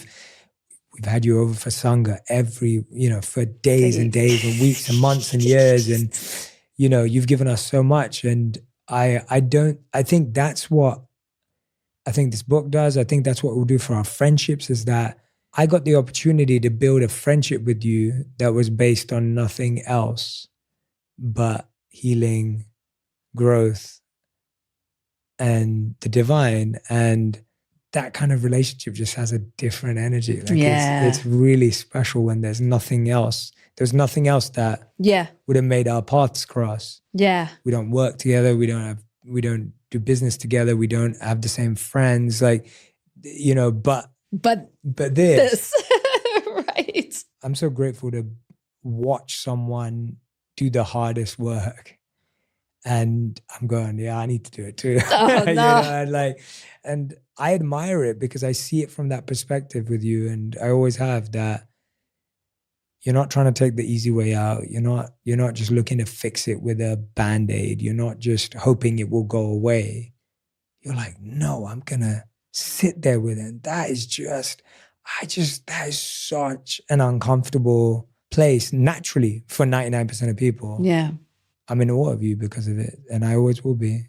And I'm so happy that you decided to put it into writing, because this isn't about clarifying. It isn't about people getting a sense of what really happened. That's not what it's about. It's about how can we sit through that discomfort that we're going through in our life and choose healing and growth even when it's the hardest thing and the farthest thing away from us. Listen, if things get cleared up from reading this book, great. But that's not the purpose, because I actually don't think you can. You can't, yeah. You can't. It'll just be more stirring up whatever, other things, right? And it's really, which is why it's even more important to really be able to have a strong sense of self, right? And not to be looking for external things to substitute what you have to have inside in order to know your place in this world. This place is crazy. and to try to make the material space, the material world align in a way for your comfort, it can't start there. It has to start within yourself, that how you see and what you attract to you is in alignment with what is happening here, right? But looking for the world to buoy you up or accept you in a certain manner, nah. Yeah. Like I said before, this can just give some little breadcrumbs to help people get to a sense of self-worth that gives them that comfort no matter what is happening. You know, if you've brought freaking chocolate chip cookies with peanuts in them to the school fair, even though kids might have allergies, and the school then wrote you a letter and said, don't bring products with peanuts. And you made them with and love. You made them with love. Yeah. And now the mom group is on your neck. You can be okay. You can be okay with your victories, and you can be okay with the inevitable challenges that life is going to deliver. It's okay either way.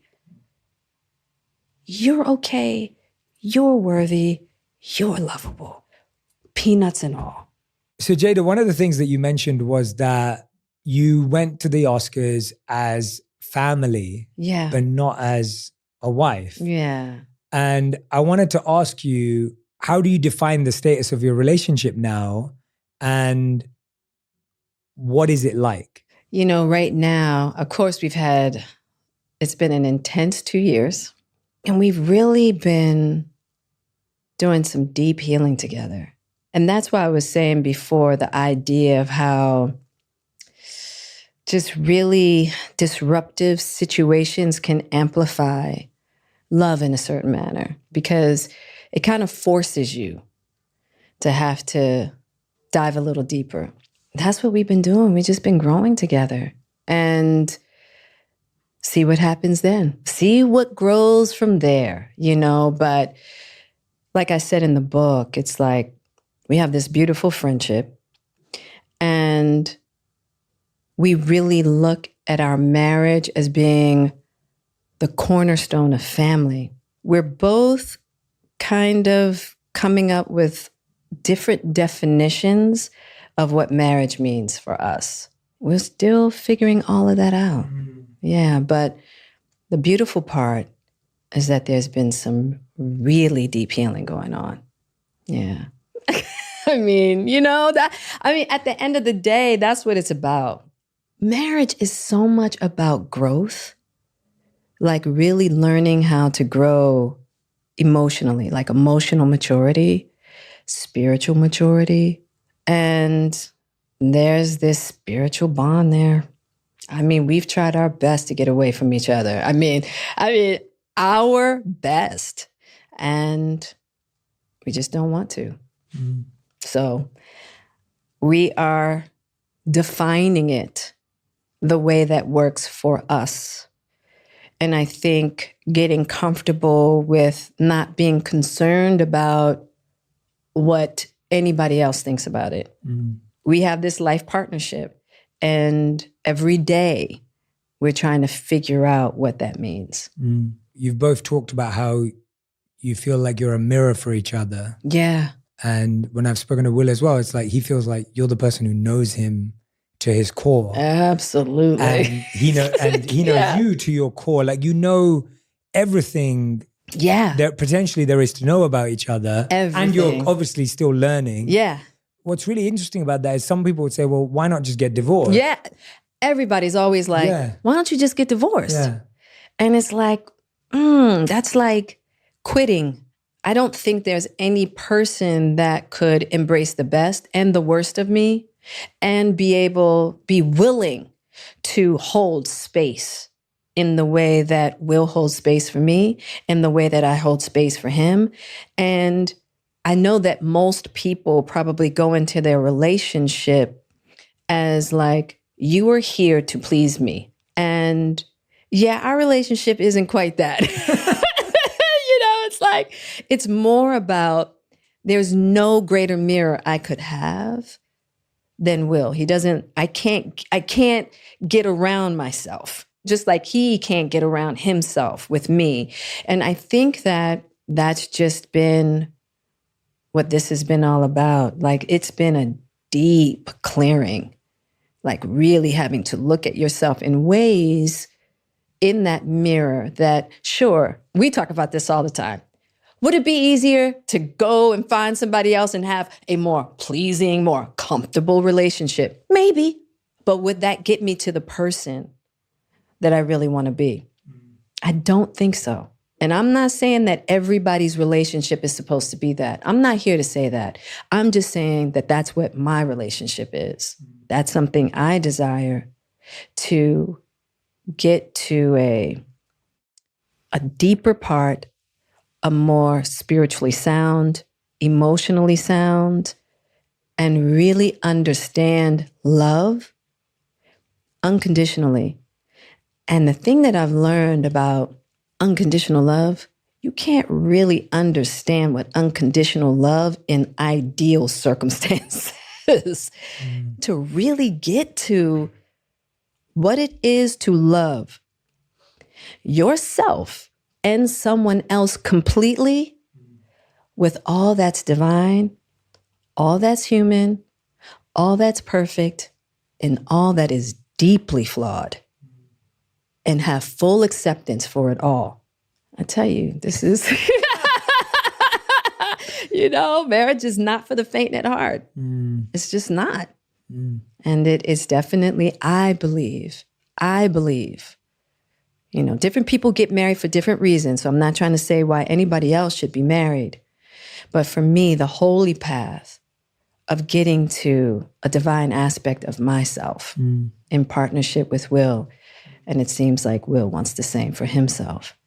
And it's taken us, we got together at what? I was 23.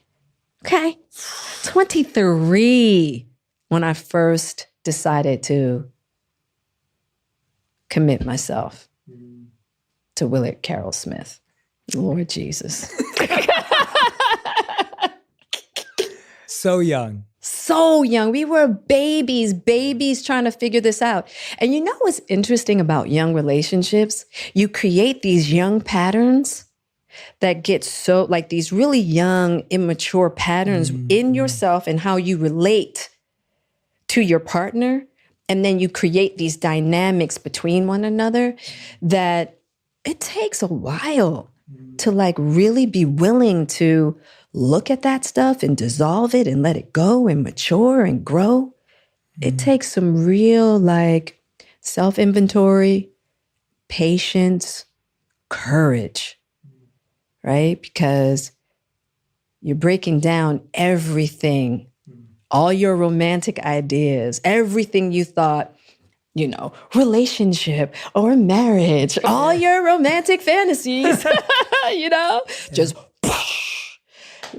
blow up in flames. But it's really been freeing. It's really been freeing to see what's more true, right? I'm not saying that I know the truth yet. I just feel like I'm seeing more of what's true, as regards to what love and partnership is about. Because I was definitely one of those people that's like, you're here to make me happy. And when you don't do it, that's a problem. And that's a normal setup. That's how we believe relationships are. And, I've talked about it before, and I put it forward in my book, this idea that we think pleasure is the ultimate gift of a relationship, but really purification is. And that's a really tough idea for anyone, including me. I haven't perfected that idea, for me to wrap my head around. And I can honestly say that I love Radhi, and you've seen us both together and everything, but the greatest gift Radhi gives me is a mirror and a purification of Radhi can call out my ego better than anyone or anything, and I know it's coming from a good place. Yeah. Radhi can show me my flaws in the nicest, most supportive way possible and can receive it back from me. Yeah. And then I feel like because of her, I'm trying to be better, getting better, not for her. That's right. For myself. Mm-hmm. It's almost like the person that you live with knows you so deeply, or the person that you've seen has seen you in all circumstances, Yes. in all situations, knows you the deepest. I always say, Radhi knows whether I woke up and meditated in the morning. Yeah. Like Radhi knows whether I got angry or frustrated at night after a phone call. Like Radhi knows that. And if I use that to my advantage of, am I becoming, am I growing? But it's such a hard concept for people to understand because it's so counterintuitive to the pleasure-seeking mind that we've been conditioned to chase. And again, I'm not saying we shouldn't have pleasure in relationships. Oh, absolutely. That's not the point I'm making. I'm just saying that there's more to it. There's another level. There's definitely more to it. And I think we've talked about this before, you and I, as far as people believing that romantic love is the highest form. Now, I believe that romantic love is an aspect, right, of a higher form. But I don't believe that romantic love itself is the highest form, right? I believe within the highest form, you can have romantic love, but that romantic love is not of the highest, right? And that's all I've been examining and exploring with Will. And really trying to understand the power of unconditional love, friendship. Like there's something about friendship, familial love that is beautiful. But when two people can have an agreement around divine love, like love of a source greater than yourself that you want to be connected to, and then you decide that your relationship is going to be connected to that same source, oh boy, now we're on to something. Now we're on to something. But to think that romantic love can hold all of the difficulties and challenges alone. And I think that's why so many of us get into these power struggles and why there's so many divorces and why that, just all of this strife in relationships. You brought up something that was really important. And it's the idea of Radhi when she can kind of pull your coattails with love. And I think it takes a lot of work to figure that out, like to not be offended when someone shows up imperfectly. And those are those kind of pieces within relationship. Like we feel like people are supposed to come ready-made. You walk down the aisle and it's like, he knows how to love me. I know how to love him, and not making room for that space of growth that is inevitable. People are going to mess up. People are going to do stupid stuff. People are going to say stupid stuff. Now, when it comes to abuse and all of that, that's a different story, right? But people who are willing to learn how to love each other, because I really do think that's what committed relationships about, marriage or not. I'm committed to learning how to love myself, learning how to love you, right? And then learning how to cultivate this relationship that we have with that essence, with those components. Then that's a beautiful thing. That's what I believe the holy path of relating is all about. And not everybody wants that. Yeah, totally. Some people really just want the romantic version of it. And that's okay too. Absolutely. That's okay too, But for me, definitely on that path of looking for something deeper within myself mostly. Yeah. How did you let go of that desire for romantic love, but then hold on to the friendship? Because I feel like that's a journey that is so hard, whether someone stays married or gets divorced, or like you both are, you described yourself as best friends. Yeah. How did you hold on to friendship, being able to let go of the mirage that you had earlier, or even not even the mirage, the reality of what you had earlier, as you talk about in the book? You know, the chemistry, the spark. I think so many of us are trying to hold on to that, but you've let go of that. And then you're saying, but we've held on to the friendship, the mirror, the work, the growth. That sounds like the hard way through it. I think it's how people show up, and people don't always show up perfect, clearly.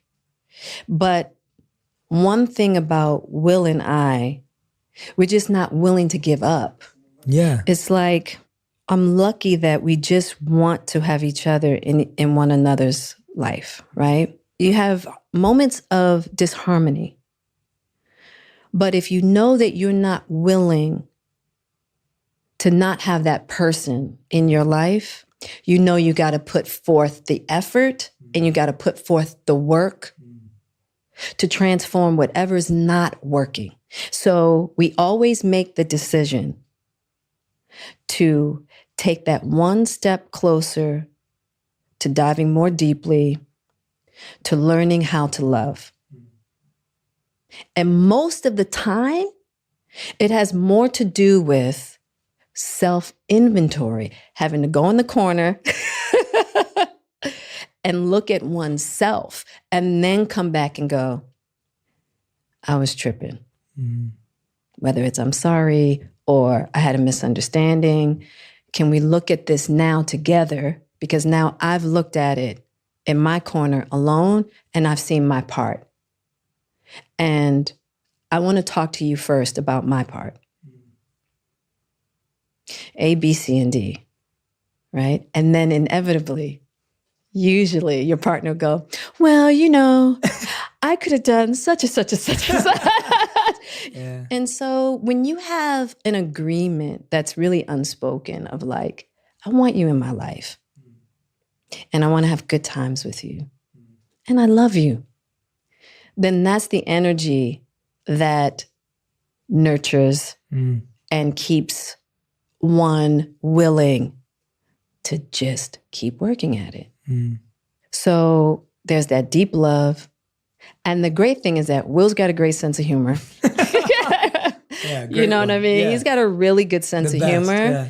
So he has a way of being able to help me get out of my funk. But I'm kind of like, you talk about this a lot with Roddy, where I kind of have to take my time. Like, I'm not always ready to talk right away. I need to like sit. I need to be with myself. I need to kind of like work through my thoughts and all of that. Where Will is always ready to talk. Yeah. I like to go deep. He likes to get funny. The great thing about him, he can go deep. Totally, absolutely. And there are times that I really like to play and have fun. Yeah. So we're like these energetic fields. You know, I'm earth and he's sky. You know, we are your typical yin and yang. Yeah. There's this great chemistry there between us that just works. But when it doesn't work, oh man. Oh man. Oh man. You know what I mean? Those moments where it's just like, But I think that's just inevitable in every relationship. Yeah, you know? But it just doesn't look traditional. I think that's the point. That's the part where it's like, it just doesn't look traditional. It works. Oh, yeah. There's the trust, there's commitment, there's understanding. And at the same time, it doesn't look traditional. I don't know. I'm gonna be honest with you. There are aspects of traditional relating that absolutely work. But I think in this day and age, I don't know too many marriages that are traditional. I really don't. Everybody is trying to figure it out, right? And I think everybody's so scared to talk about all of the different ways that they're trying to figure it out. I know so many people who are like married, but not living together.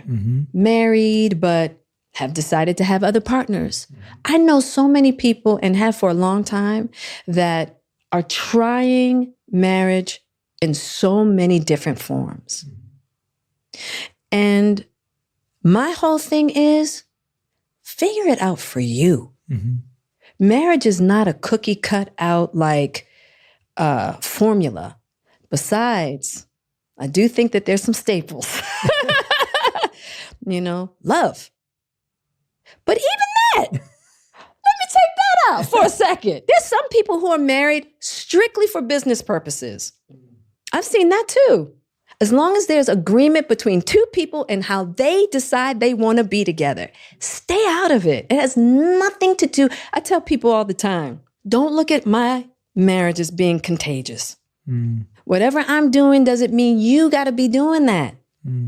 You got to be doing the thing that works for you. And I feel like every partnership, two people have the right to figure that out for them. And it's so different in norms in different cultures and different backgrounds. I mean, like for me and Radhi, we spend a lot of time apart because she likes to be back with her family in London and I travel for work. And so we discovered and agreed very early on in our relationship that when I work, she would often visit her family back in London and she loves it. And she wants to be with her mom and dad and her niece and nephew and her sister and brother-in-law and everyone. And I love my purpose and I want to be traveling. I want to be working. I want to be moving. And I remember so many times in our relationship, people would be like, is everything okay? Yeah.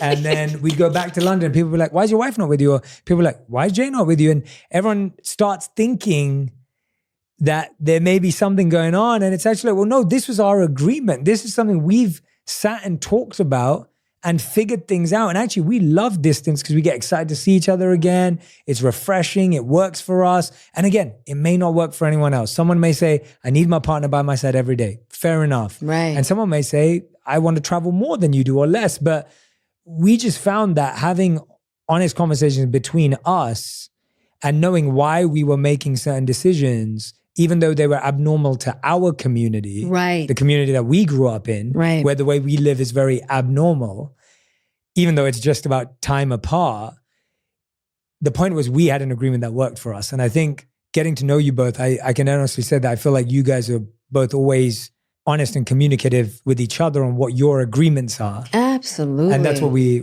have been discussing today as well, that, you know, there's always been that openness to do that. Oh, yeah. Well, I talk about it a lot in the book. Absolutely. And I think that a lot of people had a lot of misunderstanding, as we talked about earlier, I believe, in regards to open relationship and being able to be with whoever you want. No, that's not what was happening. And I think a lot of times that people just didn't know that we had agreed to not be together as we were trying to figure out, are we going to be separated?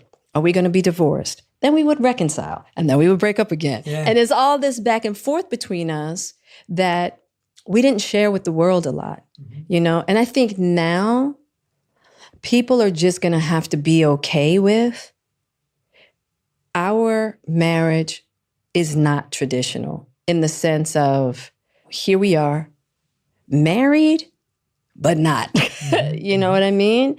And you know, as I'm on my path and Will's figuring his thing out, we've decided to hold space for each other. And as we're trying to figure out who we are, Will's lived a lot of his life for other people. I've definitely lived my life a lot for other people. And really having this time for me, I need this. What I've been able to discover about myself in the last 5 years, 6 years, I think now, I've needed this time to really concentrate on me and really developing like a relationship with myself. And I feel like the better relationship I have with myself, the better relationship I have with everyone else in my life, including Will. And so I talk about that a lot in the book, you know, just a lot of the misunderstandings that have occurred, rightfully so. Because it's been a lot of mixed messaging. And then people are like, well, you know, you guys have been on the red carpet, you know, and all of that. We see you. We never knew there was a breakup. You weren't supposed to. That was between us. And at the end of the day, we're always family, no matter what. So I think that the way we are deciding to be in a union, people are just going to have to get with that. It's probably not going to look like what someone else is doing. And that's just the truth of the matter, you know, and we're good with that. I can definitely say that whatever relationship anyone is in, that we all get to a point in our relationships, romantic or otherwise, where growing together becomes the greatest priority. Yes. It doesn't matter how we got there. How we got there or what's happening. It's just that I think that is the key. I was saying to that when I was writing my book, 8 Rules of Love, it was like the journey I went on through writing it got me to that point of recognizing that, yes, the goal of every relationship in my life is simply to teach me something I have been unwilling to learn.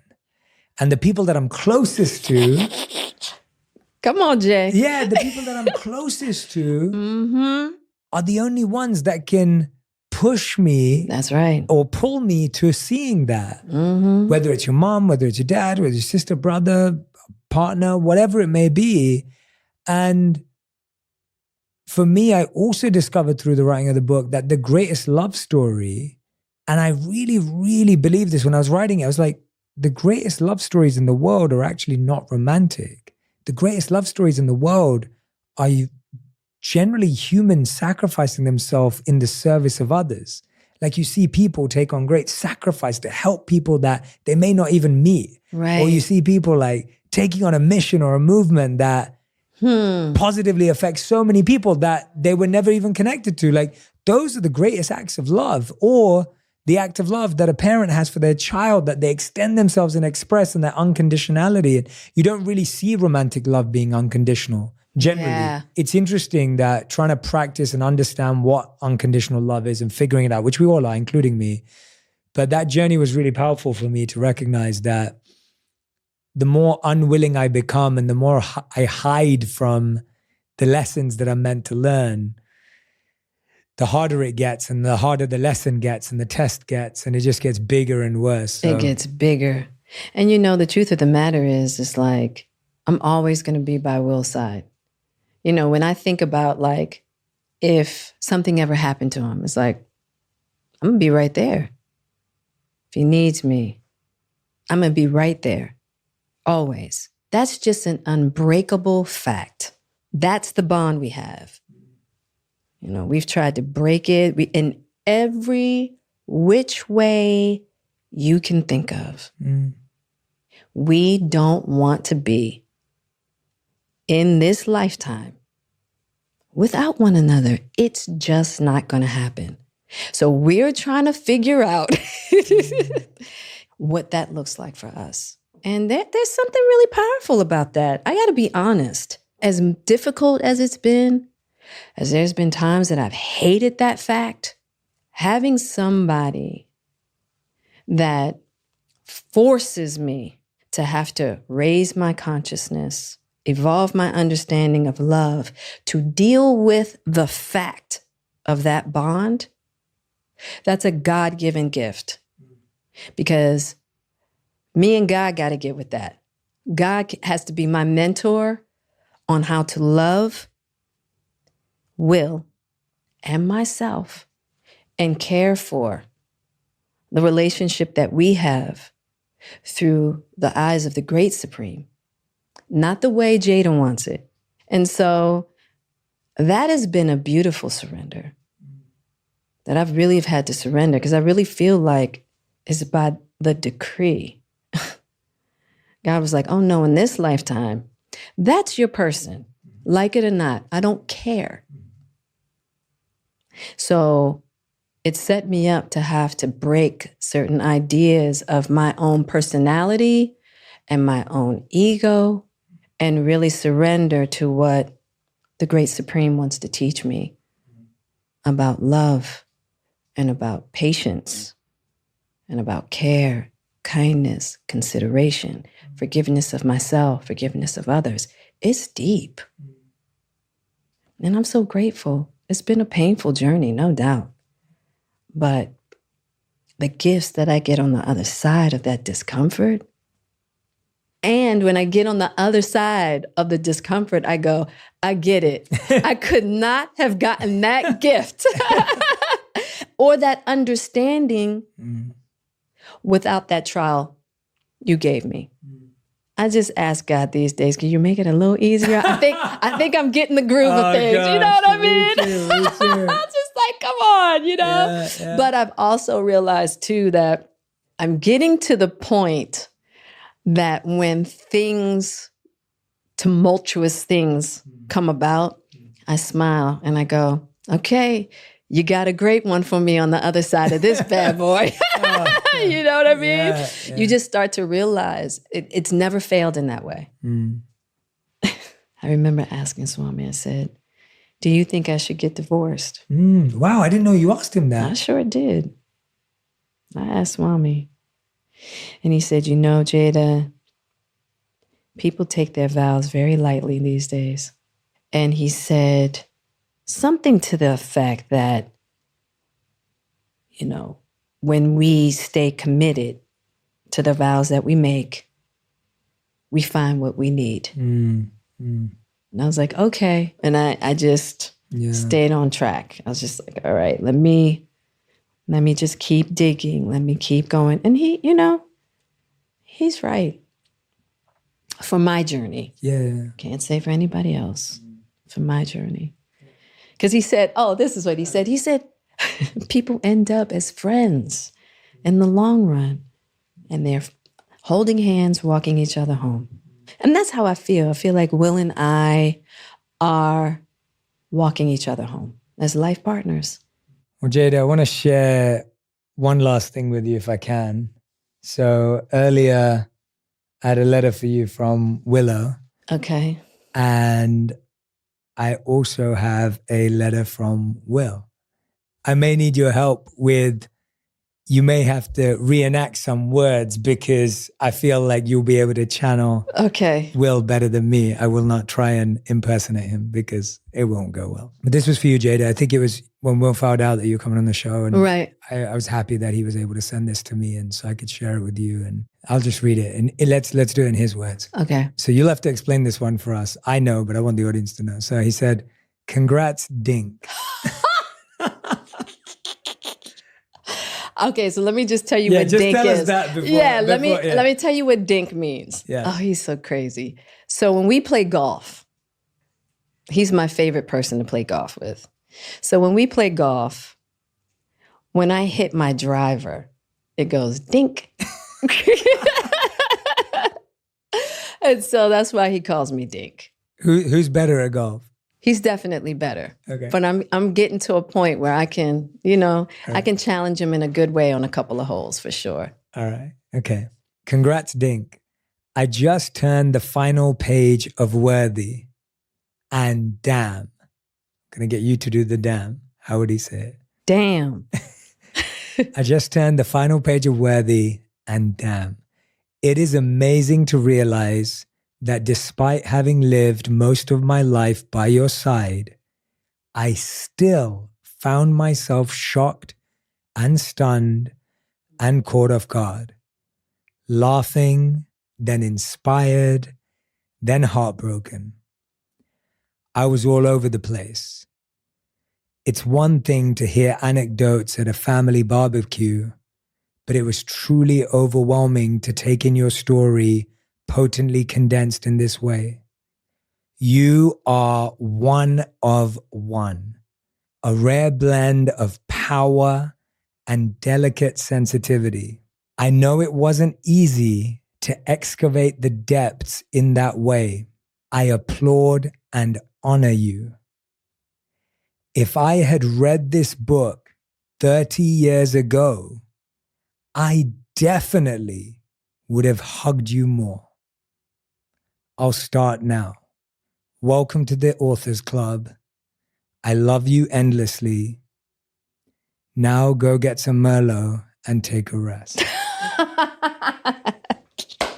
He know I can't have no Merlot. That's beautiful. That's why I can't divorce that joker.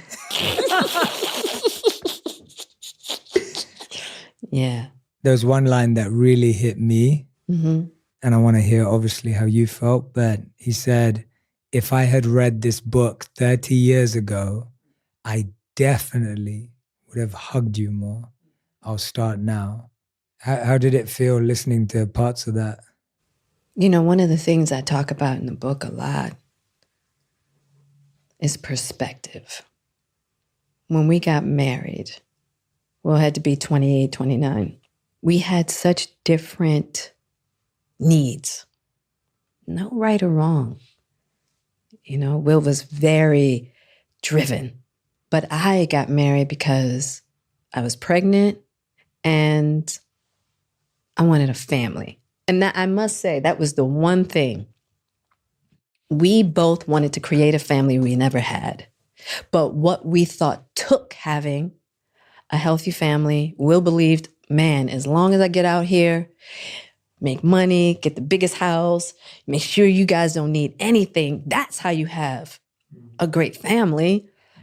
And my thing was like, no, but love and, you know, me and you, we got to da-da-da-da. You know, everything was centered around feelings, love, da-da-da-da. We just couldn't find agreement because we thought we had two different goals around what it took.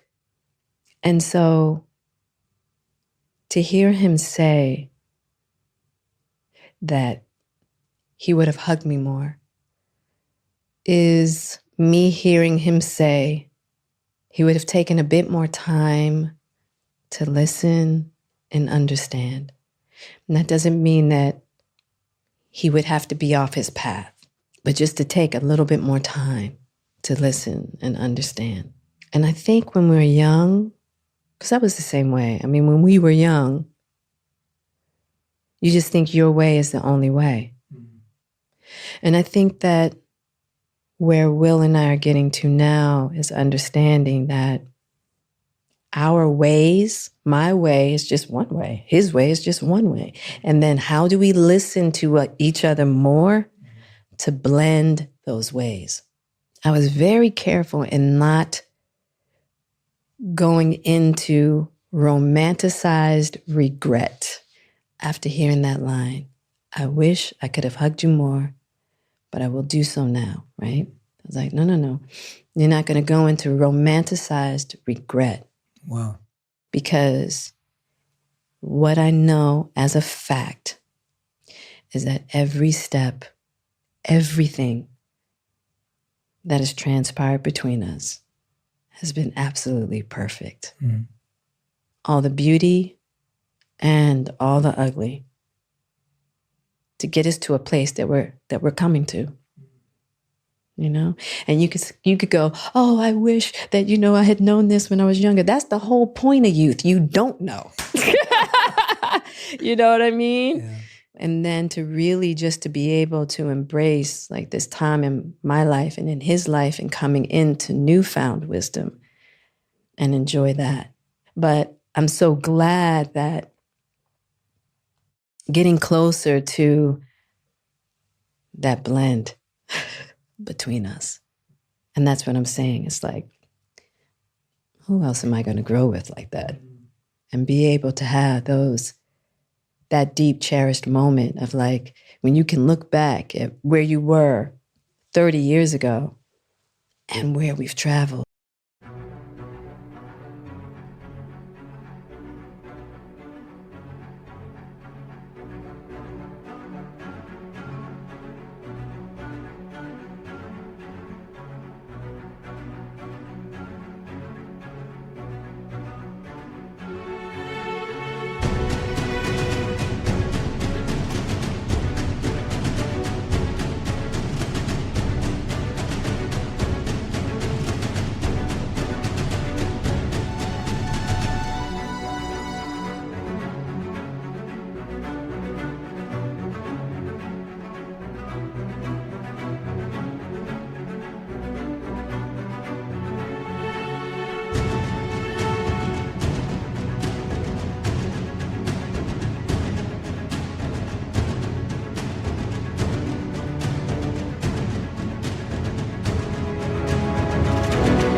Get to this moment right here, right now, of this beautiful family.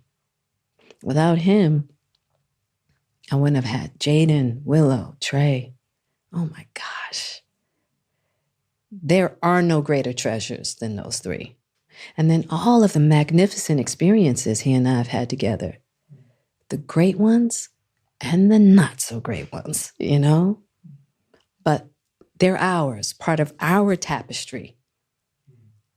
One thing I talk about in the book, going to see Ruby Dee when I needed some marital advice. And she told me, laugh now because you're going to laugh later. And it's so true. I didn't know what she was talking about then. But she'd been married at that time for 50 some years. Ossie was gone. Ossie Davis had passed on, you know. And one of the things she said to me, I said, what's one of your biggest regrets? And she said, I wished I had laughed with him more. Mm-hmm. And that never leaves my mind. Mm-hmm. To just find ways to get through the bumpies, to get through the bumpy stuff, and let's get back to some laughter and some joy. Jada, I'm going to give this to you.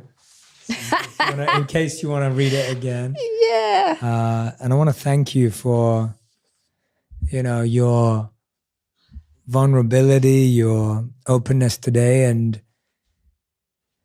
the vulnerability in the book that you shared so profoundly today. But the book, you get to weave the tapestry together and the lessons and where they come in your life. And I really believe that anyone who will read this book will gain access to a much deeper understanding of themselves as a mirror, and also get an opportunity to reframe, rethink, renew ideas, perspective, thoughts about their own journey. That is all that I want. Like, we have so much fear around allowing people their journeys because we can tend to get hurt within them along the way. But it's inevitable. And the more that we can have acceptance for the reality that life is a journey. Nobody is meant to be perfect. It baffles me. Well, actually, let me take that back. It doesn't baffle me because I've been there. It doesn't baffle me. Yeah. I've been there where just being afraid to allow what is to be. And that is embracing our humanness and learning how to love each other through our humanness. All this cancel culture and all of this, that is purely a rejection of aspects of ourselves and a rejection of humanness. And that's where unconditional love has its most power, right? But if we can learn to do that with us, starting with ourselves, right? Learning how to have unconditional love for ourselves and have acceptance for our journey. And that's what I want from this book. I'm just putting it out there like, hey, this is what my journey looks like. And it ain't cute. This is what I've learned along the way. And this is how I learned how to gain self-worth and to feel worthy about it all. About it all. About it all, Jay. Every piece of it.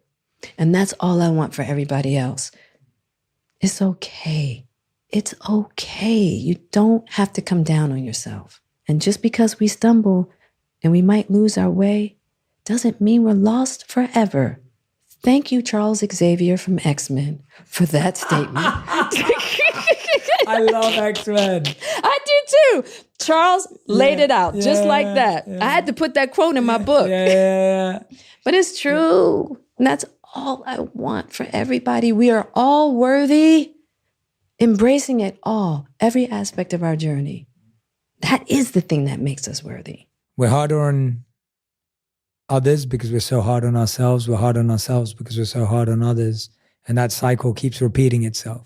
Point out someone's flaw because we're pointing them out in ourselves, but not looking at the growth we're trying to make and the growth someone else trying to make, the healing journey that they're on and the healing journey that we're on. And as you were just saying that, what came to my mind was that we all have to take the same steps, but on our own path.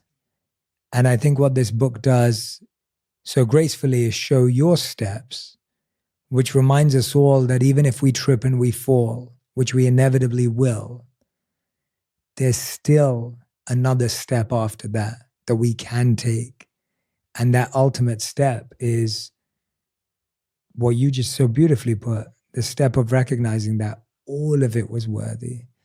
All of it was part of that journey towards self-worth. And that you're loved.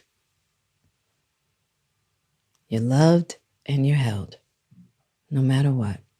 through all of the scrutiny and through all of the, stones that were thrown at me, as painful as all of that was, what a beautiful gauntlet to get me to the understanding that it's only our self-judgment that's the true enemy.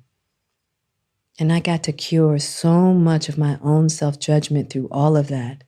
It's almost like being like Wonder Woman, peer, peer, peer, you know what I mean? Yeah. It's like the Great Supreme makes it so that you're invincible to all the criticism, anything else anybody has to say about you. When you get that true sense of worthiness, doesn't matter what anybody else thinks, doesn't matter what other misunderstandings are happening. And I want that for everybody. It's a superpower, but it's not given without the trial. It's beautiful. It's beautiful. It's beautiful. Thank you. I'm so grateful. And thank you, Jay. Thank you, Jay. Yeah, thank you, Jay. You've been so good to me through it all. Thank you. Thank you. Thank you. Thank you. Thank you. So grateful to you too as well for letting me be a small part of the journey, because it's one that you give me the bravery to tread myself. So thank you. If you love this episode, you'll love my interview with Will Smith on owning your truth and unlocking the power of manifestation. Anybody who hasn't spoken to their parents or their brother, call them right now. Don't think you're gonna have a chance to call them tomorrow or next week. That opportunity with my father changed every relationship in my life.